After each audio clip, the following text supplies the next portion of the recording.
The stagecoach was leaving in 3 hours, and Maggie Ellis had already made her choice, until 12-year-old Will Irwin gripped her hand at midnight and whispered the words that would haunt her forever. "If you leave tomorrow, I'll never sleep again."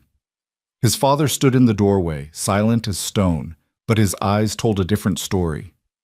In that moment, she realized, sometimes the hardest goodbyes aren't the ones you say, they're the ones you can't. Stay with me until the end, and comment your city below so I can see how far this story travels. The Montana sky burned copper and gold as the sun descended behind the Bitterroot Mountains, painting Timber Creek in shades of ending.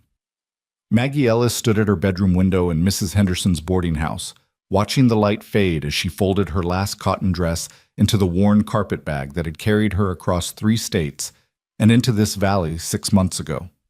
Her hands trembled, not from the chill that crept through the cracked window pane, but from the weight of what morning would bring. She was leaving. The decision had been made 2 weeks ago when her sister Claire's letter arrived, the ink smudged with what Maggie suspected were tears. Thomas is gone. Pneumonia took him in 4 days. The children ask for you constantly. The farm is too much for me alone. Please, Margaret, I need you. Duty, Maggie had learned early in life, was not a choice but a calling, and when your widowed sister with 3 children under 8 years old begged for help, you answered. You packed your bags, you said your goodbyes, and you climbed aboard the eastbound stage, no matter what or who you left behind. But knowing what you had to do and accepting it were 2 different things entirely. You're really going through with it, then?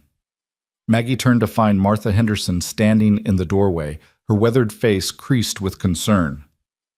The boarding house keeper had become something of a mother figure these past months, filling a void Maggie hadn't realized she carried since her own mother's death 5 years prior. I have to, Maggie said quietly, returning to her packing.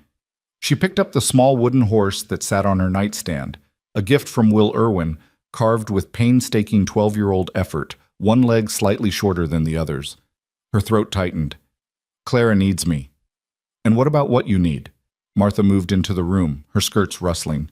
What about what that boy needs, what his father needs? Martha, don't you Martha me, girl.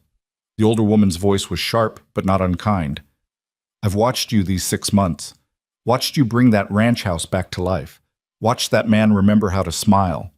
Watched that child sleep through the night for the first time since his mother died. And now you're just going to walk away?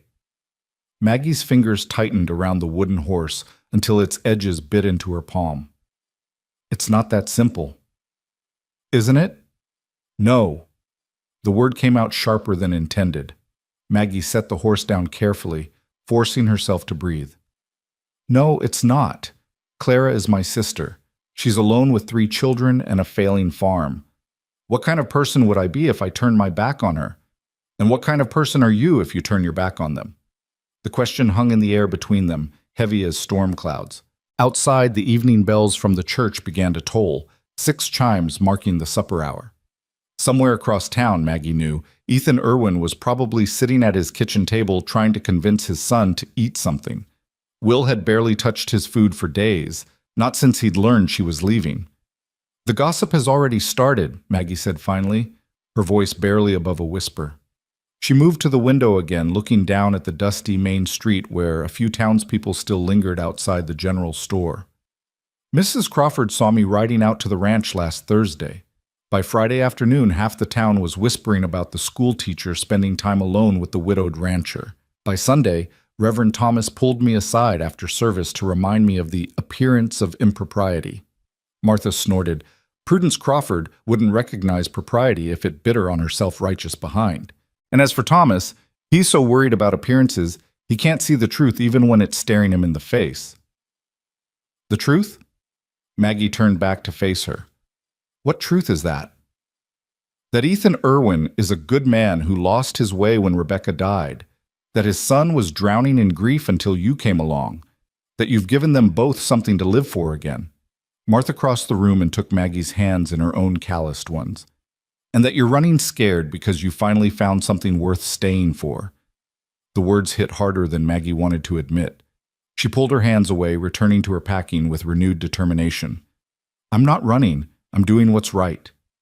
Right for who? Before Maggie could answer, a sound from the street below made them both freeze. Footsteps on the wooden boardwalk, rapid and urgent. Then the boarding house door burst open downstairs, and a young voice called out, breathless, desperate, achingly familiar. "Mrs. Henderson, is Miss Ellis here? I need to see her." "Will?" Maggie's heart lurched. She moved toward the bedroom door, but Martha caught her arm. "You sure you want to do this tonight?" the older woman asked softly. "It might be easier on the boy if you just slip away in the morning." "Easier for him or for me?" Maggie pulled free gently. "I won't leave without saying goodbye. I won't do that to him." She descended the narrow stairs, each step feeling like a small surrender. Will stood in the entrance hall, his shirt untucked and his dark hair wild, as if he'd run the entire mile from the ranch into town. His chest heaved with exertion, and his eyes, those striking blue eyes so like his father's, were bright with unshed tears. "Will?" Maggie said gently, reaching the bottom of the stairs. "What are you doing here? It's nearly dark. Does your father know?" "You can't go." The words tumbled out of him in a rush. "You can't leave tomorrow. Please, Miss Ellis. You can't." Maggie's chest constricted. She glanced up at Martha, who had followed her down and now stood at the top of the stairs. Her expression pained. Then she looked back at the boy who had somehow, impossibly, carved out a space in her carefully guarded heart. "Will, we talked about this." "No, you talked. You told me you were leaving, but you didn't ask me. You didn't ask if I wanted you to go." He took a step toward her, his hands clenched into fists at his sides. "And I don't. I don't want you to leave. I don't want you to ever leave." "Sweetheart," the endearment slipped out before she could stop it, and she saw Will's face crumple slightly at the word. She knelt down so they were eye to eye, fighting to keep her own emotions in check. "I know this is hard, but my sister needs me. She has 3 little children and no one to help her, and I'm the only family she has left." "What about Pa? What about me?" Will's voice cracked. "Aren't we your family too?" The question pierced straight through her carefully constructed defenses. "Will, you know I care about you and your father very much, but then why are you leaving?" Tears spilled over now, tracking down his sun-browned cheeks. "Ma left because she got sick. She didn't have a choice.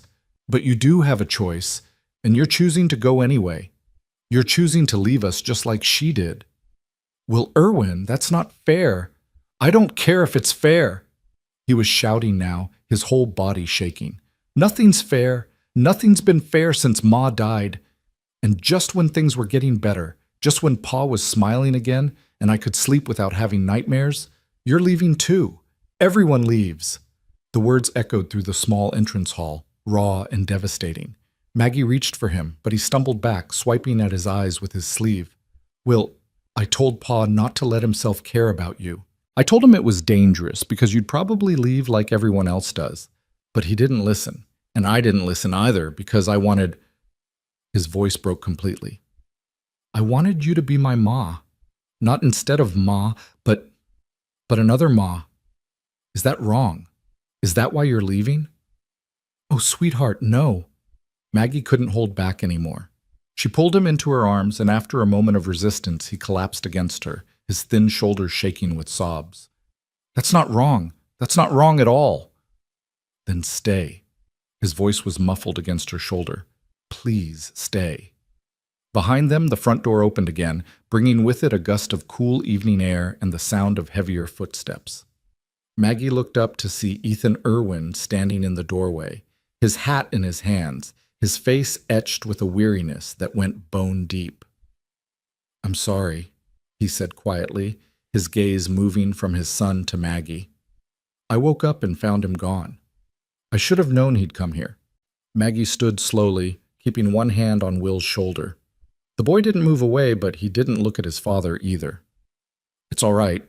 We were just—" She stopped, unsure how to finish that sentence. Ethan stepped fully inside, closing the door behind him. He was still in his work clothes, dusty trousers, a faded blue shirt with the sleeves rolled up. His dark hair needed cutting, and several days' worth of stubble shadowed his jaw. He looked exhausted. He looked heartbroken. He looked exactly how Maggie felt. "Will," he said gently, "it's time to go home." No. Son, I said no. Will pulled away from Maggie, turning to face his father with defiant tears still streaming down his face. I'm not leaving until she promises to stay. Will, you can't. Ethan's voice was strained. You can't ask her to give up her family for us. That's not fair to her. I don't care about fair. I care about. Will's voice cracked again. I care about her. Don't you? The question hung in the air like a held breath. Ethan's eyes met Maggie's over his son's head, and in that look she saw everything he hadn't said in the months since she'd started coming to the ranch. Everything he'd kept carefully locked away behind walls of propriety and grief and fear of being hurt again. Yes, Ethan said finally, his voice rough. Yes, I care about her. Very much. The admission seemed to cost him something. He looked away, his jaw tight. Which is why I'm not going to ask her to stay. Her sister needs her, Will. She has responsibilities. And we'll be all right. We were all right before she came, and we'll be all right after she leaves. That's a lie. Will's voice was quiet now, almost eerie in its flatness. We weren't all right before. You barely talked. You barely ate. You worked yourself until you couldn't stand up straight, and you still couldn't sleep. And I had nightmares every single night about Ma dying, about watching her get weaker and weaker until she was just gone. Will, Ethan's voice broke. And then Miss Ellis came, Will continued, looking between his father and Maggie. And she started teaching me in school, and she was so patient when I couldn't read the words right. And then one day she asked if she could visit the ranch, and you said yes even though I could tell you were scared. And slowly, so slowly I almost didn't notice, things got better. He turned to Maggie, his eyes pleading. You taught me to read, Miss Ellis. Really read, not just sound out the words. You helped Pa fix the broken step on the porch that Ma always wanted fixed. You brought wildflowers and put them in Ma's vases, and instead of making Pa sad, it made him smile. You told me stories about your childhood, and you listened when I told you about Ma. You didn't try to make me stop missing her. You were there. Maggie's vision blurred with tears. She wanted to speak, to say something that would make this easier, but her throat had closed up completely. And Pa, Will said, turning back to his father, tell her how you've been different since she started coming around. Tell her about how you started caring about things again. Tell her, his voice dropped to a whisper. Tell her you love her, because I know you do. I can see it. The silence that followed was suffocating. Ethan stood frozen, his knuckles white where he gripped his hat. When he finally spoke, his voice was barely audible. It doesn't matter what I feel. She has a sister who needs her. Responsibilities that... Don't hide behind my responsibilities, Ethan. The words came out sharper than Maggie intended, fueled by frustration and heartache and the terrible, wonderful truth of what Will had just said. If you have something to say to me, say it. Ethan's eyes snapped to hers, and for a moment she saw the careful control slip, saw the raw emotion beneath. What good would it do? You're leaving tomorrow. Saying it now would just make it harder. Harder than this? Maggie gestured between them, at Will standing there watching them both with desperate hope written across his young face. Harder than pretending we're all fine with this? Harder than lying to ourselves and each other? I'm not lying. Then what do you call it? Maggie took a step toward him, her own walls crumbling. These past 3 months, Ethan. Every Sunday dinner, every evening on the porch after Will went to bed, every conversation that lasted until the stars came out, every time you looked at me like I was something precious, something worth... She stopped, forcing herself to breathe. Was any of that real? Or was I just convenient? Someone to help with your son and make your house feel less empty? You know that's not true. Ethan's voice was low, urgent. He moved closer, and she could see the pain etched in every line of his face. You know you're more than that, so much more. Then tell me. The tears came now, hot and fast. Tell me what I am to you. Because I need to know, Ethan. I need to know if walking away tomorrow is the right thing to do, or if I'm making the biggest mistake of my life. The words hung in the air between them, raw and desperate. Martha, still standing at the top of the stairs, quietly slipped away, giving them what privacy she could. Will looked between his father and Maggie, holding his breath. Ethan set his hat down on the small table by the door. When he looked up at Maggie again, his blue eyes were bright with unshed tears. "You want to know what you are to me?" he asked quietly. "You're the reason I get up in the morning. You're the reason I care about fixing the ranch house, about planning for next year's harvest, about any kind of future at all. When Rebecca died, I thought I buried my heart with her. I thought I'd never, could never, feel anything like that again." He took another step closer, close enough now that Maggie could see the gold flecks in his eyes, the slight tremor in his hands.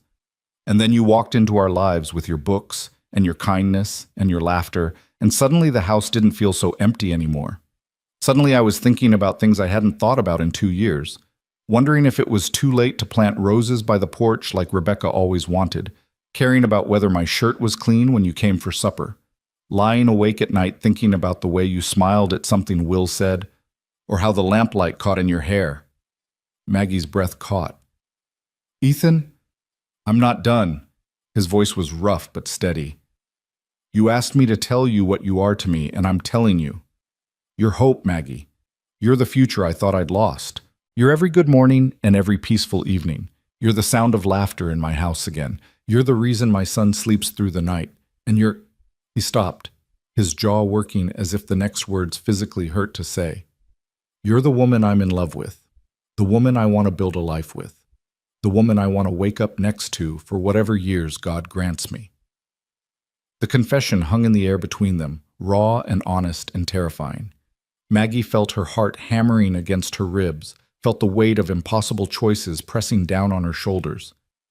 "But," Ethan continued, his voice dropping to barely above a whisper, "I also know you have a sister who needs you, children who are counting on you, responsibilities that matter, and I can't ask you to choose us over them.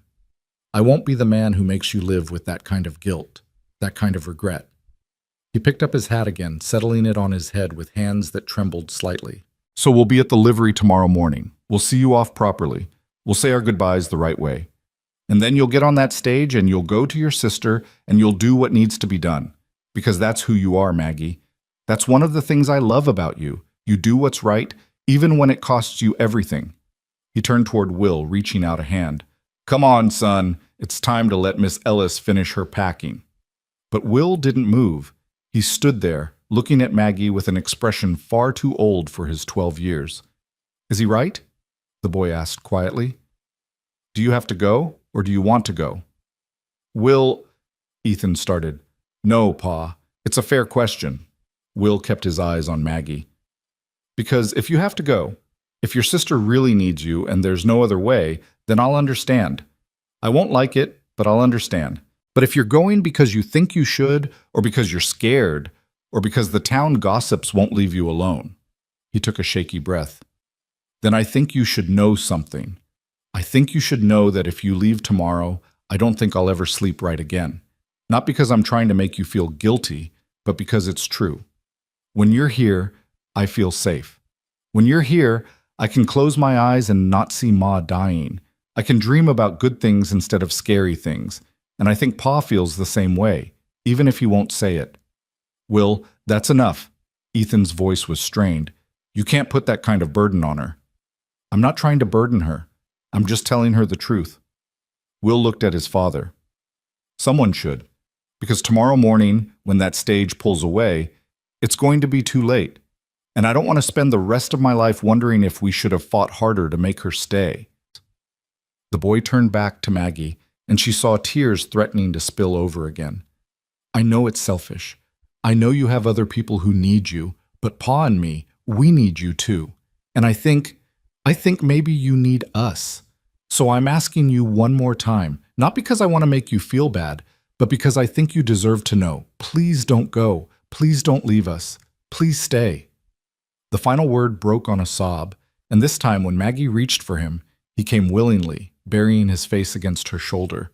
She held him tight, her own tears falling freely now, and over his head she met Ethan's eyes. The man she'd come to love stood there in the dim entrance hall, his own face wet with tears he wasn't even trying to hide anymore, and in that moment Maggie felt something shift inside her, felt the careful reasoning and sense of duty that had governed her whole life crack and splinter under the weight of a different kind of truth. She did need them, as much as they needed her, maybe more. I can't promise anything, she heard herself say, her voice muffled against Will's hair. I need time to think, to figure out if there's another way. Will pulled back just enough to look at her, hope blazing in his tear-stained face. You mean you might stay? I mean, I need to think. Maggie gently cupped his face, wiping away his tears with her thumbs. Go home with your father. Let me have tonight to figure things out. And tomorrow morning, she took a shaky breath. Tomorrow morning, I'll give you my answer. Either way, I'll give you my answer. I promise. It wasn't the answer Will wanted. She could see that in his face. But it was all she could give right now, with her heart and her head warring inside her chest, with duty pulling one way and love pulling another. All right, Will said finally, his voice small.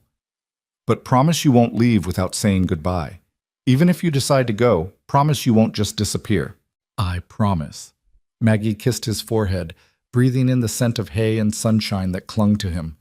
I won't leave without saying goodbye. Ethan moved forward then, gently pulling his son back. Come on, Will. Let's get you home and into bed. He looked at Maggie, and in his eyes she saw gratitude mixed with resignation, hope mixed with heartbreak. Thank you for everything. He didn't wait for a response. He guided Will toward the door, and Maggie watched them go, feeling like every step they took away from her carved out a piece of her heart. At the threshold, Will turned back one more time. Tomorrow, he said simply. You promised. Tomorrow, Maggie confirmed, her voice thick with tears. And then they were gone, the door closing behind them with a soft click that sounded like an ending. Maggie stood alone in the entrance hall, listening to their footsteps fade down the boardwalk, listening to the distant sound of a horse being mounted, and then the rhythmic clop of hooves moving away into the night. Well, Martha said from the top of the stairs, making Maggie jump. She'd forgotten the older woman was still there. That was quite a scene. Maggie turned to look up at her, feeling wrung out and exhausted and more confused than she'd ever been in her life. I don't know what to do, Martha. Don't you? The older woman descended the stairs slowly, her expression kind but knowing. Seems to me you knew the moment that boy asked you to stay, maybe even before that. You're just scared to admit it. Of course I'm scared. The words burst out of Maggie like a dam breaking. I'm terrified. What if I stay and it doesn't work out? What if the town never accepts us?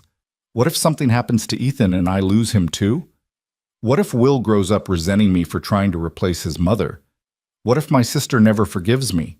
What if I'm making a mistake that ruins everyone's lives? Martha waited until the flood of words subsided, then reached out and took Maggie's hands in hers. What if you go? What if you spend the rest of your life wondering what might have been? What if you let fear steal your chance at happiness? What if tomorrow you get on that stage and realize 5 miles down the road that you left your heart behind? But Clara is a grown woman with friends and neighbors. Clara has options, and more than that, Martha squeezed her hands gently. Clara would want you to be happy. You know she would. She'd never want you to sacrifice your own future out of guilt. How do you know? Because she's your sister. Because she loves you. Martha smiled sadly. Write to her. Explain. Offer to send money to hire help on the farm. But don't throw away your chance at love because you think it's what you're supposed to do. Maggie pulled her hands away, moving to the window. Outside, the street was dark now, lit only by the occasional lamp in a window. Somewhere out there, Ethan and Will were riding back to the ranch, back to the empty house that had slowly become full again over the past 6 months, back to the life she'd become part of without even realizing it. I don't know how to choose, she whispered. Then don't choose with your head. Martha came to stand beside her. Choose with your heart. What does your heart want, Maggie? The answer came swift and sure, rising up from a place deep inside her that she'd been trying to ignore for weeks. I want to stay. I want to wake up to Will's laughter and Ethan's smile. I want to teach school and ride out to the ranch for supper. I want to help Will with his reading and fix up the ranch house and plant roses by the porch. I want a future that looks like this, full of love and laughter and family. I want to stay. I want to stay, she said aloud, and the words felt like truth, like rightness, like coming home. But even as she said them, guilt twisted in her stomach. Clara, the children, the farm, the responsibilities she'd been raised to honor above all else. Could she really turn her back on all of that? Martha seemed to read her thoughts. Go upstairs, write your sister a letter, tell her the truth, all of it, and then see what she says. Maybe there's a solution you haven't thought of yet. Maggie nodded slowly. It was a reasonable suggestion. More than that, it was a lifeline, a way to honor both her heart and her duty. She climbed the stairs to her room, lit the lamp on her small writing desk, and pulled out paper and pen. For a long moment, she sat there, staring at the blank page. Then with a trembling hand, she began to write. Dearest Clara. The words poured out of her, all the truth she'd been holding back. The grief and loneliness that had defined her life since their parents died. The unexpected joy she'd found in Timber Creek. The man and the boy who had become her family. The impossible choice she faced. I know you need me, she wrote, and I know I promised to come. But I have to be honest with you, dear sister. I know I've fallen in love. And more than that, I think I've found where I'm meant to be. I can send money to hire help for the farm. I can write letters and visit when I'm able. But if I leave tomorrow, I think I'll be leaving my heart behind. And I'm not sure I can live with that. Please understand. Please forgive me. Please tell me I'm not a terrible person for wanting to stay. She signed it, sealed it, and sat back, feeling simultaneously lighter and heavier. Tomorrow she would send it. Tomorrow she would... A soft knock on her door interrupted her thoughts. Come in, she called. Martha entered, carrying a tray with tea and bread. Thought you might need something. She set the tray down on the bedside table, then noticed the sealed letter on the desk. You wrote to her? Yes. Maggie picked up the letter, running her thumb over the wax seal. Though I'm not sure what good it will do. It won't reach her for at least a week, and I have to give Ethan and Will my answer tomorrow morning. Martha was quiet for a moment, then asked carefully, And what will that answer be? Maggie looked down at the letter in her hands, at the future it represented. Then she looked at her packed carpet bag sitting by the door, at the different future that represented. 2 paths, 2 lives, 1 impossible choice. But as she sat there in the lamplight, with the memory of Will's tears and Ethan's confession still echoing in her ears, she realized something. The choice wasn't actually that difficult at all. Her heart had already decided. Her head just needed to catch up. I don't know yet, she lied, because saying it out loud felt too terrifying, too final. I'll decide by morning. But she did know. Deep down, in the place where truth lived, she knew exactly what her answer would be. She just hoped it was the right one. As Martha left and Maggie prepared for bed, the clock on the mantel chimed midnight. In 7 hours, the stage would arrive. In 8 hours, it would leave. And somewhere between now and then, Maggie Ellis would have to find the courage to follow her heart, wherever it might lead.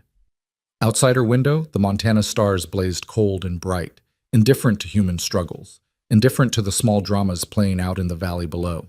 But if Maggie had looked up at them in that moment, she might have seen what the stars had always known, that sometimes the bravest thing you can do is stay. The question was, did she have that kind of courage? Morning would tell. Maggie didn't sleep. She lay in the darkness, watching the shadows shift across her ceiling as the hours crawled by, her mind replaying every moment of the evening. Will's desperate plea, Ethan's raw confession, the impossible weight of choosing between duty and desire, between the family that needed her and the family she'd found.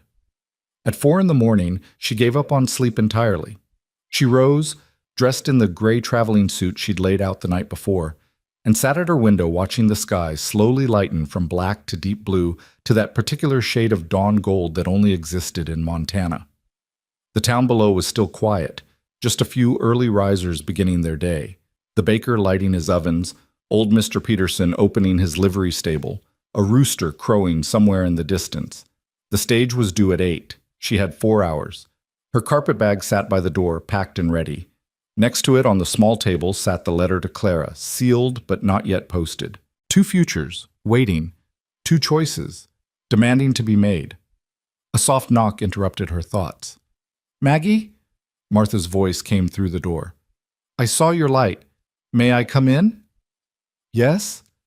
The older woman entered carrying 2 cups of coffee, the steam rising in the cool morning air. She handed one to Maggie and settled into the chair by the window, studying her face in the growing light. You didn't sleep, Martha observed. No. Did you decide? Maggie wrapped her hands around the warm cup, letting the heat seep into her cold fingers. I think I decided the moment Will asked me to stay. I don't know if I have the courage to actually do it. To stay? To choose myself. The words came out barely above a whisper. My whole life, Martha, I've done what was expected, what was proper, what was right. When Mother died, I took care of Father. When Father died, I took care of Clara. When Clara married Thomas, I taught school to support myself and send money home. I've never, not once, chosen what I wanted over what I should do. Martha was quiet for a moment, sipping her coffee. Then she said, And what do you want, Maggie? Right now, in this moment, if there were no expectations, no duty, no guilt, what would you choose? The answer rose up swift and sure. I'd stay. I'd go to that livery at 8 o'clock, and I'd tell Ethan yes.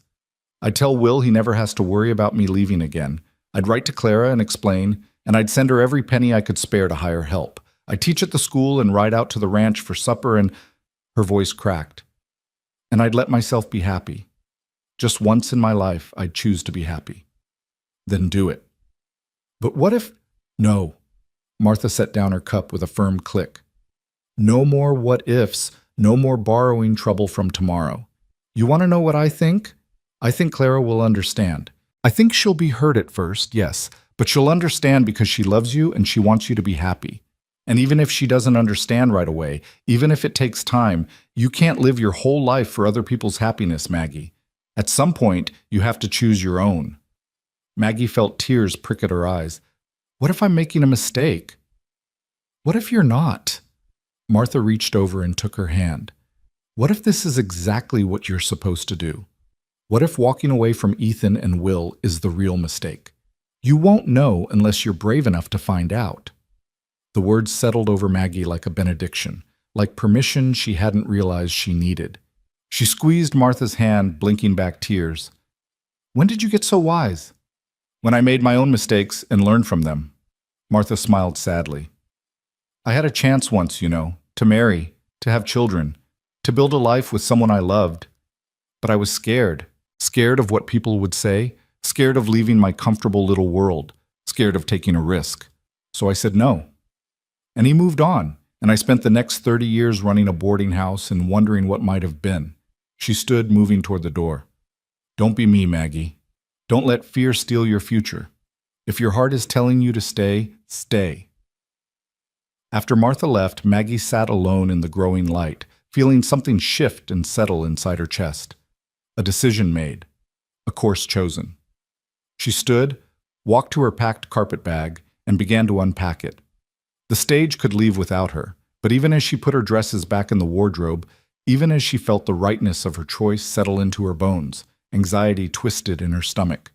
She still had to face Ethan and Will, still had to find the words to explain, still had to figure out how to navigate the future she'd just chosen. At 7:30, she descended the stairs dressed not in her traveling suit, but in her everyday dress, a simple blue cotton with small white flowers. Martha looked up from the front desk, saw what she was wearing, and smiled. You're staying. I'm staying. Saying it out loud made it real, terrifying and exhilarating in equal measure. At least, I'm going to try. I need to talk to Ethan first. She took a shaky breath. I need to make sure last night wasn't just emotion talking, that he meant what he said. He meant it. Martha came around the desk and pulled her into a tight embrace. That man has been in love with you for months. Anyone with eyes could see it. Maggie returned the embrace, drawing strength from the older woman's certainty. Then she pulled back, straightening her shoulders. I should go. They'll be at the livery soon. You want me to come with you? No, this is something I need to do alone. The walk to the livery felt both endless and far too short. The town was waking up now, people emerging from their homes, opening shops, beginning the daily routines that gave shape to life in Timber Creek. A few greeted her as she passed. Mrs. Crawford with her perpetually disapproving expression, young Tommy Jenkins on his way to help his father at the blacksmith's, the Reverend Thomas heading toward the church. Each greeting felt weighted, significant. These were the people she'd be living among if she stayed, the people whose opinions she'd have to navigate, whose gossip she'd have to endure. The thought made her steps falter, but she forced herself forward. Courage, she told herself. This is what courage looks like. The livery was at the far end of town, a large wooden structure that always smelled of hay and leather and horses. As Maggie approached, she could see the stage already there, the driver checking the rigging while his partner loaded luggage onto the roof. A few other passengers milled about, a traveling salesman she recognized from church, an older woman with her daughter, a young man who looked like he might be heading to the mining camps further north. And there, standing slightly apart from the others, were Ethan and Will. Ethan saw her first. She watched his back straighten, watched him say something to Will that made the boy turn around. Even from a distance, she could see Will's face light up, could see him start to move toward her before his father's hand on his shoulder held him back. They were giving her space, letting her approach on her own terms. Maggie's heart hammered against her ribs as she closed the distance between them. Will looked like he hadn't slept either, dark circles under his eyes, his hair uncombed, his shirt buttoned wrong. Ethan looked even worse, his face drawn and pale, his eyes hollow. Miss Ellis. Ethan's voice was carefully neutral, but she could hear the strain beneath it. We wanted to see you off properly, to say goodbye the right way. About that, Maggie's voice came out steadier than she felt. She looked at Will, at the desperate hope barely contained in his young face, then back at Ethan. Could we talk? Privately? Something flickered in Ethan's eyes. Hope, fear, something she couldn't quite name. He glanced at Will, who nodded vigorously. I'll wait right here, the boy said quickly. I won't move. I promise. Ethan nodded, then gestured toward the side of the livery, away from the other passengers and prying eyes. Maggie followed, her heart in her throat. Once they were alone, sheltered by the building's shadow, Ethan turned to face her. He didn't speak, just waited, his hat in his hands, his whole body tense with barely controlled emotion. Last night, Maggie began, then stopped, searching for the right words. Last night you said things that changed everything. I know. Ethan's voice was rough. I shouldn't have. I promised myself I wouldn't make this harder for you, but when Will asked me if I cared about you, I couldn't lie anymore. Not to him, not to you, not to myself. I'm glad you didn't. The words tumbled out in a rush. Ethan, I've been standing at my window all night, trying to figure out how to do the right thing, how to honor my responsibilities to Clara while also honoring what I feel for you and Will. And I kept coming back to the same question. What if there's a way to do both? Ethan's eyes sharpened. What do you mean? I mean, Maggie pulled the sealed letter from her pocket. I wrote to Clara last night. Told her everything, about you, about Will, about falling in love when I wasn't expecting to. And I told her I'd send money. Enough to hire help on the farm. Enough to make sure she and the children are cared for. Maggie, let me finish. She took a breath, steadying herself. I know it's not the same as being there. I know it doesn't fulfill the promise I made. But I also know that if I get on that stage, if I leave today, I'll regret it for the rest of my life. And I can't live with that kind of regret. The silence stretched between them, heavy with possibility. Ethan stood frozen, as if afraid to move, afraid to hope. Are you saying? His voice cracked. Are you saying you're staying? I'm saying I want to. Maggie stepped closer, close enough to see the gold flecks in his blue eyes, to see the slight tremor in his jaw. But I need to know. Last night, when you said you loved me, when you said you wanted to build a life together, did you mean it? Or was it just the emotion of the moment? Did I? Ethan made a sound that was half laugh, half sob. Maggie, I've meant it since the first Sunday you came to supper, and Will laughed at something you said. Really laughed. Not that polite sound he'd been making since Rebecca died, but real laughter that came from somewhere deep inside. And you looked at him with such joy, such genuine happiness, that I thought my heart would stop. That's when I knew. That's when I started falling. He reached out tentatively, and when she didn't pull away, he took her hand in both of his. So yes, I meant every word. I love you, Maggie Ellis. I love your kindness and your strength. I love the way you read to Will and don't mind when he asks you to repeat the same passage 3 times. I love how you hum when you're washing dishes and don't realize you're doing it. I love... His voice dropped to barely a whisper. I love everything about you. And if you're willing to stay, if you're willing to take a chance on us, then I swear to you, I'll spend every day of the rest of my life making sure you never regret it. Tears spilled down Maggie's cheeks. I'm scared, Ethan. I'm terrified this won't work, that the town won't accept us, that something will go wrong. I'm scared too. He squeezed her hands gently. But I'd rather be scared with you than safe without you.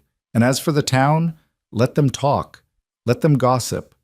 We'll know the truth, and that's what matters. But what about propriety? What about stage is leaving in 5 minutes? The driver's call interrupted them, sharp and impatient. All aboard, who's coming aboard? Maggie's breath caught, the moment of truth, the point of no return. Ethan seemed to sense her panic. You don't have to decide right now. If you need more time, if you need to go to Clara first and see for yourself that she'll be all right. No. The word came out firm and clear. No, I've already decided. She looked up at him, at this good man who'd somehow become everything to her. Ask me again. Ask you what you asked last night. Through Will. Ask me properly. Understanding dawned in Ethan's eyes. He released her hands, and for a moment Maggie thought she'd made a terrible mistake. Then he dropped to one knee right there in the dusty yard beside the livery, and her heart stopped. I don't have a ring, he said, looking up at her with such raw vulnerability that it stole her breath. I don't have pretty words prepared. All I have is the truth. Maggie Ellis, I love you. My son loves you. Our home is brighter because you're in it, and our future, any future I can imagine, has you at the center of it. So I'm asking, will you stay? Will you marry me? Will you take a chance on building something new with us? Around them, the world seemed to still. Maggie was dimly aware of the stage driver calling again, of passengers loading, of someone gasping nearby, probably one of the townspeople who'd come to watch the stage depart. But none of that mattered. All that mattered was the man kneeling before her, offering her everything.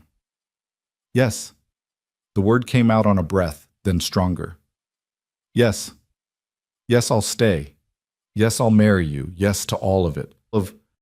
Ethan surged to his feet, and then his arms were around her, and she was laughing and crying at the same time, and somewhere nearby she could hear Will whooping with joy. Ethan pulled back just enough to look at her face, his own expression transformed with happiness. You mean it? You're sure? I've never been more sure of anything. And it was true. Despite the fear, despite the guilt, despite everything, this felt right. I'm staying, Ethan. I'm home. He kissed her then, right there in front of God and the whole town, a kiss that was gentle and desperate and full of promise.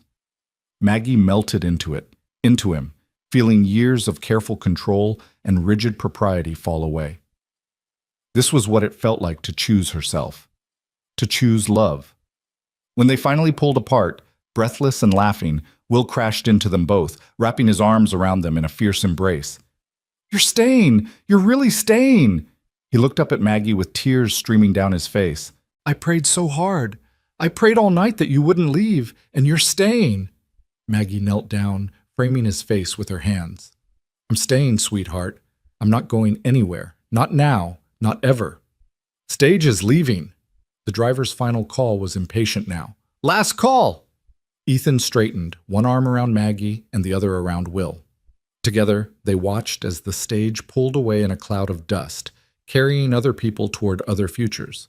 The traveling salesman waved from the window. The young woman with her mother looked back with curiosity, and then they were gone, disappearing down the road that led east toward the life Maggie wasn't going to live. No regrets? Ethan asked softly.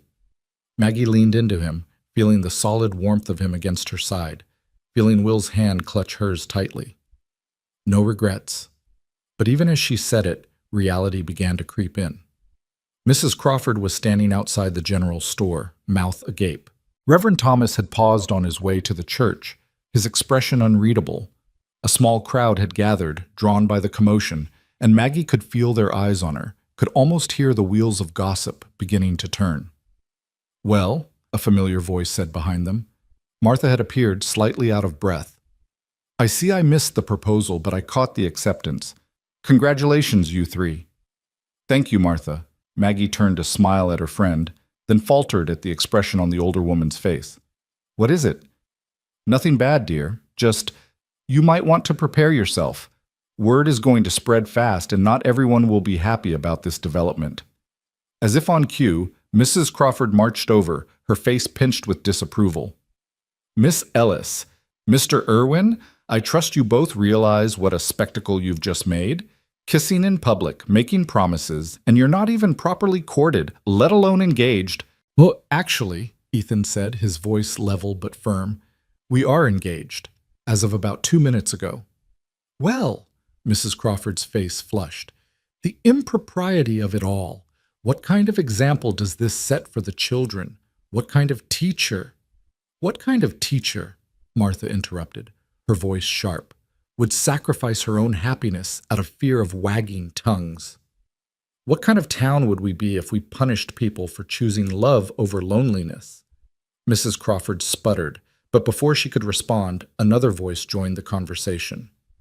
"I think," Reverend Thomas said, approaching with measured steps, "that we should all take a breath before making judgments." He looked at Maggie, his expression serious but not unkind. "Miss Ellis, might I have a word with you, privately?" Maggie felt Ethan tense beside her, felt Will's hand tighten in hers, but she nodded. "Of course, Reverend." They moved a few steps away, just far enough for privacy, but still within sight of the others. The Reverend studied her face for a long moment before speaking. "I won't pretend I'm not surprised by this morning's events," he said carefully. "When I spoke with you Sunday about propriety, I thought I'd made clear the expectations for a woman in your position." "You did." Maggie lifted her chin, refusing to be cowed. "But I've realized something, Reverend. I've spent my whole life meeting other people's expectations, and where has it gotten me? Alone, lonely, afraid to reach for happiness because someone might disapprove. Well, I'm done with that. I'm done letting fear dictate my choices. Even if it means facing gossip, disapproval, possibly losing your teaching position?" The words hit like a blow. Maggie hadn't thought that far ahead, hadn't considered that staying might cost her the job she loved. "Would the school board really—" "I don't know," Thomas admitted. "But I think you should prepare yourself for the possibility. Mrs. Crawford sits on that board, as you know, and she's already made her feelings clear." Maggie glanced back at Ethan, at Will standing close to his father's side, both watching her with concern. The thought of losing her position hurt. Teaching was more than a job to her, it was a calling, but the thought of losing them hurt infinitely more. "Then I'll face that when it comes," she said quietly. "But I won't walk away from them. Not now. Not when I've finally found where I belong." Something shifted in the Reverend's expression, respect perhaps, or understanding. "You love them, truly love them."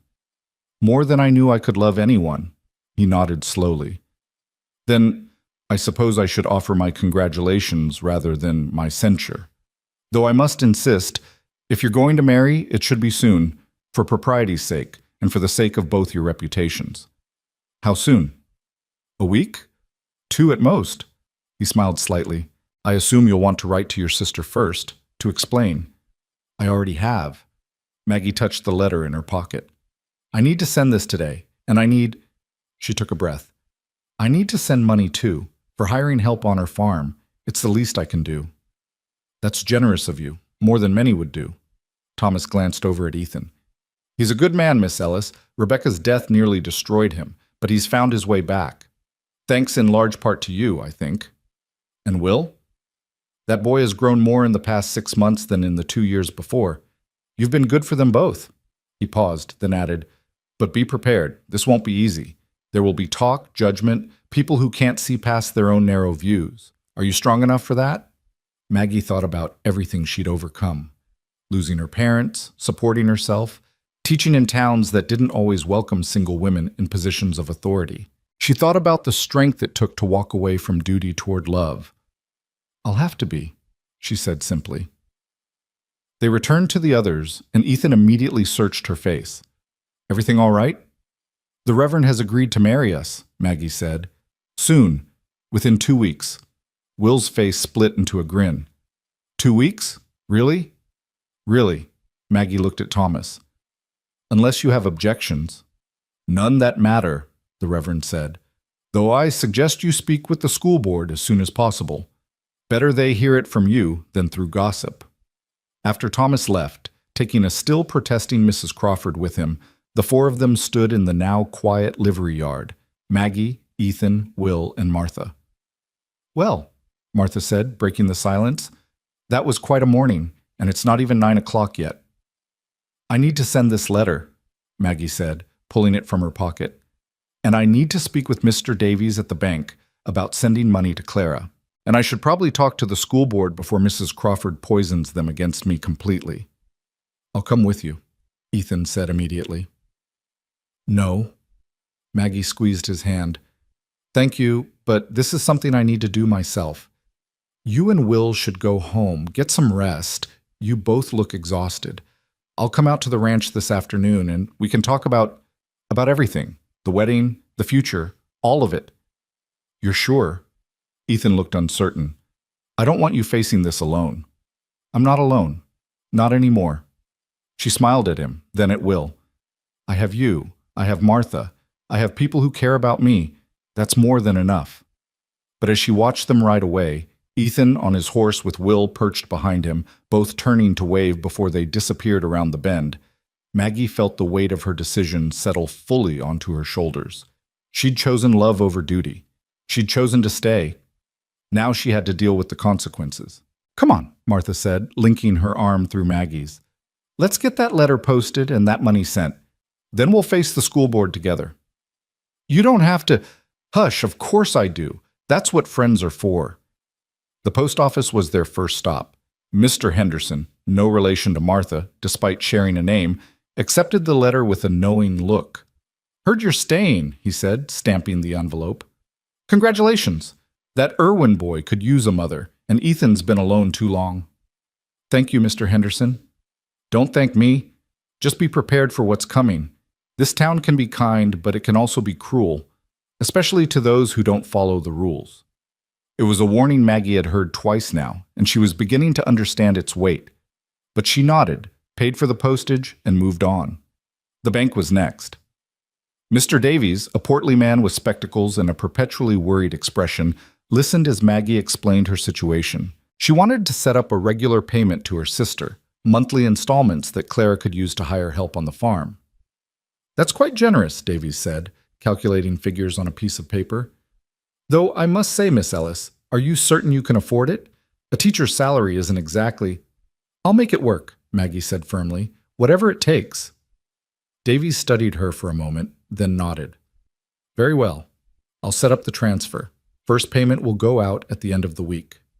By the time they left the bank, it was nearly 11. The school board met at noon in the back room of the general store. Maggie had two choices.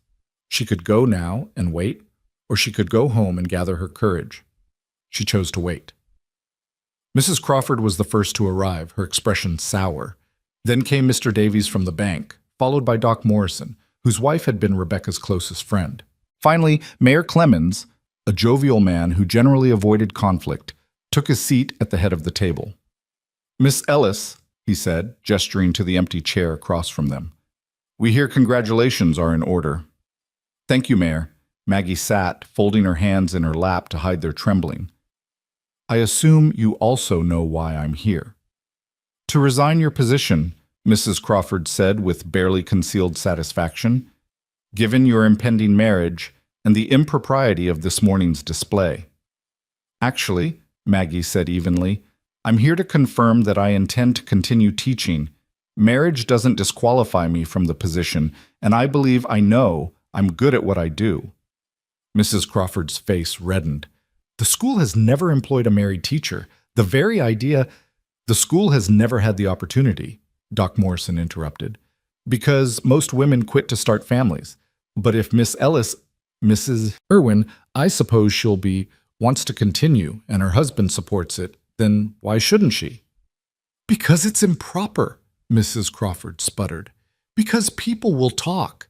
Because people are already talking, Mayor Clemens said mildly. They've been talking since Miss Ellis started visiting the Irwin Ranch. So the question isn't whether there will be gossip, but whether Miss Ellis is the best person for the job, regardless of that gossip. He looked at Maggie. Are you? Yes. She met his gaze squarely. I love teaching. I love these children, and I'm good at my job. My marital status doesn't change that. But what about when you have children of your own? Davies asked. Surely you'll want to stay home then. Perhaps. Perhaps not. That's a decision my husband and I will make when the time comes. Maggie paused, then added, but Will needs me now. He needs consistency, stability, someone who won't abandon him. And the other children in this town need a teacher who cares about them, who'll fight for their education, who'll see their potential even when no one else does. I can be that person, whether I'm Miss Ellis or Mrs. Irwin. Silence fell over the room. Mrs. Crawford looked ready to explode. Doc Morrison was nodding thoughtfully. Davies seemed uncertain, and Mayor Clemens, I propose we put it to a vote, he said. All in favor of allowing Miss Ellis to continue teaching after her marriage? Morrison's hand went up immediately. After a long pause, Davies raised his as well. Opposed? Mrs. Crawford's hand shot up. Then it's decided, Clemens said, ignoring Mrs. Crawford's outraged gasp. Miss Ellis keeps her position, though I must echo Reverend Thomas's advice, marry soon. The sooner you're properly wed, the sooner this gossip will die down. Maggie stood on shaky legs. Thank you. All of you. I won't let you down. As she and Martha left the store, Maggie felt tears threatening. She'd kept her job. She could marry Ethan and still teach. She could have both the family she'd found and the work she loved. See? Martha squeezed her arm. I told you it would work out. One hurdle down, Maggie said. About 100 more to go. But as they walked back toward the boarding house in the noon sunshine, Maggie felt something unfamiliar bloom in her chest. Hope. Real, genuine hope for the future. She'd chosen to stay. She'd chosen love. And somehow, miraculously, it was all going to work out. By the time Maggie borrowed Martha's horse and rode out to the Irwin Ranch that afternoon, the initial euphoria of the morning had given way to something more complex, a mixture of joy and trepidation, excitement and fear. The reality of what she'd done was beginning to sink in. She'd turned her entire life upside down in the space of a few hours. She'd chosen a future she couldn't fully predict with a man she'd known for only 6 months, and a boy who'd somehow stolen her heart completely. The ranch house came into view as she crested the hill, and Maggie felt something loosen in her chest. The 2-story structure had been dark and lifeless when she'd first seen it back in March. Now, with summer flowers blooming in the beds she'd helped plant and curtains she'd helped mend fluttering in the windows, it looked like what it was, a home. Her home, if she was brave enough to claim it. Ethan must have been watching for her because he emerged from the barn before she'd even dismounted. His hair was damp, his shirt clean. He'd bathed and changed since this morning, she realized. The thought made her heart flutter inexplicably. You came, he said, reaching up to help her down from the horse. His hands lingered at her waist, perhaps a moment longer than necessary. I said I would. Maggie's feet touched the ground, but she didn't step away. This close, she could smell the soap he'd used, could see the fine lines at the corners of his eyes, marks of laughter and sorrow both. Did you think I'd changed my mind? I thought... He stopped, his jaw working. I thought maybe once you were alone, once you had time to really think about what this means, you might realize you'd made a mistake. Ethan, Maggie reached up and cupped his face with one hand, feeling the slight scratch of stubble against her palm. The only mistake I almost made was getting on that stage this morning. Everything else, this, us, choosing to stay, that's the first truly right thing I've done in years. He turned his face into her palm, pressing a kiss there that made her breath catch. I don't deserve you. That's not your decision to make. She smiled, trying to lighten the moment. Where's Will? Inside, practically climbing the walls with excitement. He's been asking every 5 minutes when you'd get here. Ethan took her hand, lacing their fingers together in a gesture that felt both natural and momentous. Fair warning, he's made plans, lots of plans, about the wedding, about where you'll sleep, about what we'll have for supper tonight to celebrate. I couldn't get him to calm down. Why would you want him to calm down? This is a happy day. Maggie let him lead her toward the house, savoring the feel of her hand in his. We should all be excited. I am excited. Ethan stopped at the porch steps, turning to face her. I'm also terrified. Maggie, Rebecca and I, we courted for 2 years before we married. We knew each other our whole lives. But you and I, we've only known each other 6 months, and most of that was just, he gestured vaguely. Suppers and conversations and me trying not to let you see how much I was falling for you. And you think that's not enough? Those suppers, those conversations, Ethan, I've learned more about you in 6 months than I learned about most people in years. I know you wake up before dawn and check on the horses first thing. I know you take your coffee black and hate beans, but eat them anyway because they're practical. I know you bite your thumbnail when you're worried and that you read Rebecca's Bible every night before bed. I know, her voice softened. I know you're a good father, a good man, and someone I want to spend my life with. Isn't that enough? Before he could answer, the front door burst open and Will came flying out, nearly tripping over his own feet in his haste. Miss Ellis, you're here! I was starting to think maybe you got lost or changed your mind or... He crashed into her with enough force to nearly knock them both over, wrapping his arms around her waist. You really stayed. You really, really stayed. I really did. Maggie ran her fingers through his dark hair, noting that it needed cutting. She'd have to do that soon, another small domestic task that made her part of their family. Did you think I'd break my promise? No. Maybe. I don't know. Will pulled back, looking up at her with eyes that held too much worry for a 12-year-old. People break promises sometimes, even when they don't mean to. The echo of his mother's death hung unspoken between them. Maggie knelt down so they were eye level.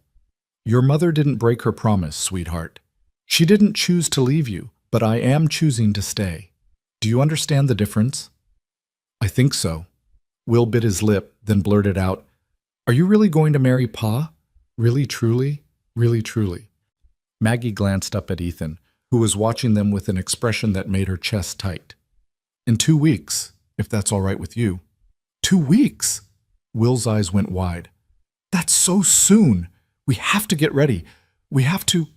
He grabbed her hand, tugging her toward the door. Come inside. I made a list of everything we need to do. The interior of the ranch house was exactly as Maggie remembered.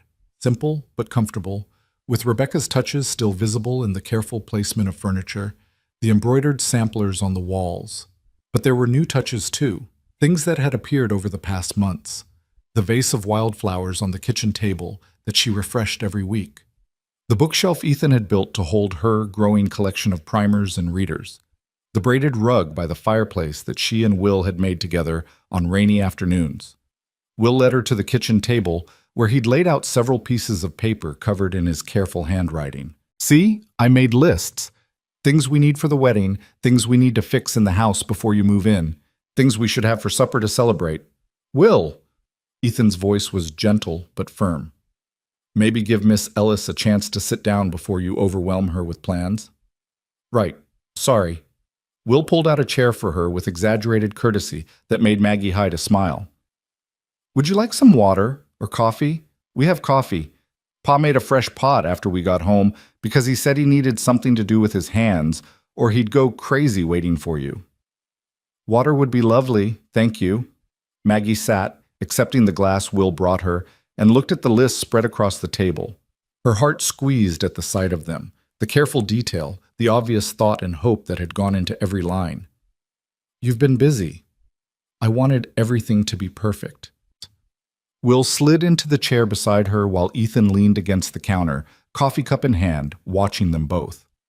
Because this is important. This is everything. The simple statement hung in the air, heavy with meaning, Maggie reached over and squeezed his hand. Then let's look at these lists together and figure out what's possible. For the next hour, they did exactly that. Will's plans were ambitious. He wanted flowers everywhere, wanted to repaint the entire house, wanted to invite the whole town to witness the wedding. Maggie gently scaled back some of the grander ideas while validating his enthusiasm, and Ethan interjected practical considerations about time and money and what could reasonably be accomplished in 2 weeks. "What about your dress?" Will asked suddenly. "Ma's wedding dress is still in the trunk upstairs. It's really pretty, white with lace and buttons down the back. Maybe you could wear it." The suggestion was so innocent, so well-meaning, that it took Maggie a moment to find her voice. She looked at Ethan, whose face had gone carefully blank. "That's a kind thought, Will," she said carefully. "But I think your mother's dress should stay with your family. Maybe saved for when you get married someday, or for a sister if—" She stopped, realizing she was getting ahead of herself. "I can wear my Sunday dress. It's perfectly fine." "But it's not special enough," Will protested. "This is your wedding day. You should have something beautiful." "I'll be marrying your father," Maggie said softly. "That makes it beautiful enough." Ethan set down his coffee cup with a click that seemed too loud in the suddenly quiet kitchen. "Will, why don't you go check on the chickens? Make sure they have enough water." "But, please, son." Something in Ethan's tone made Will nod and scurry out the back door without further protest. Once he was gone, Ethan turned to Maggie, his expression troubled. "I'm sorry about that. About the dress. He didn't mean—" "I know he didn't." Maggie stood, crossing to where Ethan stood by the counter. "He's trying to make me feel welcome, trying to make this real. I'm not offended." "But it was thoughtless. Rebecca is—" Ethan's voice roughened. "She's always going to be part of this house, part of our lives.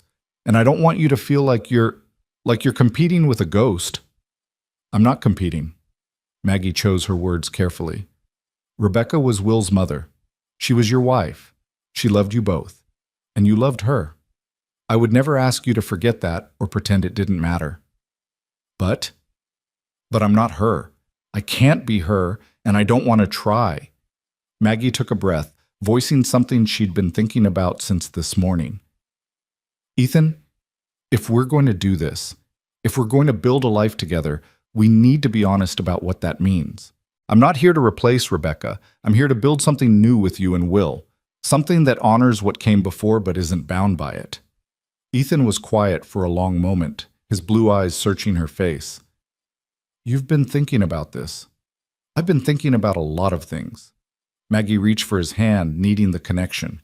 "I kept myself awake all night asking questions, wondering if I was being selfish, wondering if you really meant what you said or if it was just the emotion of the moment, wondering if Will really wants a new mother or if he's just scared of being alone, wondering if I can actually do this, step into a ready-made family, navigate a town that already thinks I'm improper, teach school, and be a wife and a mother all at once."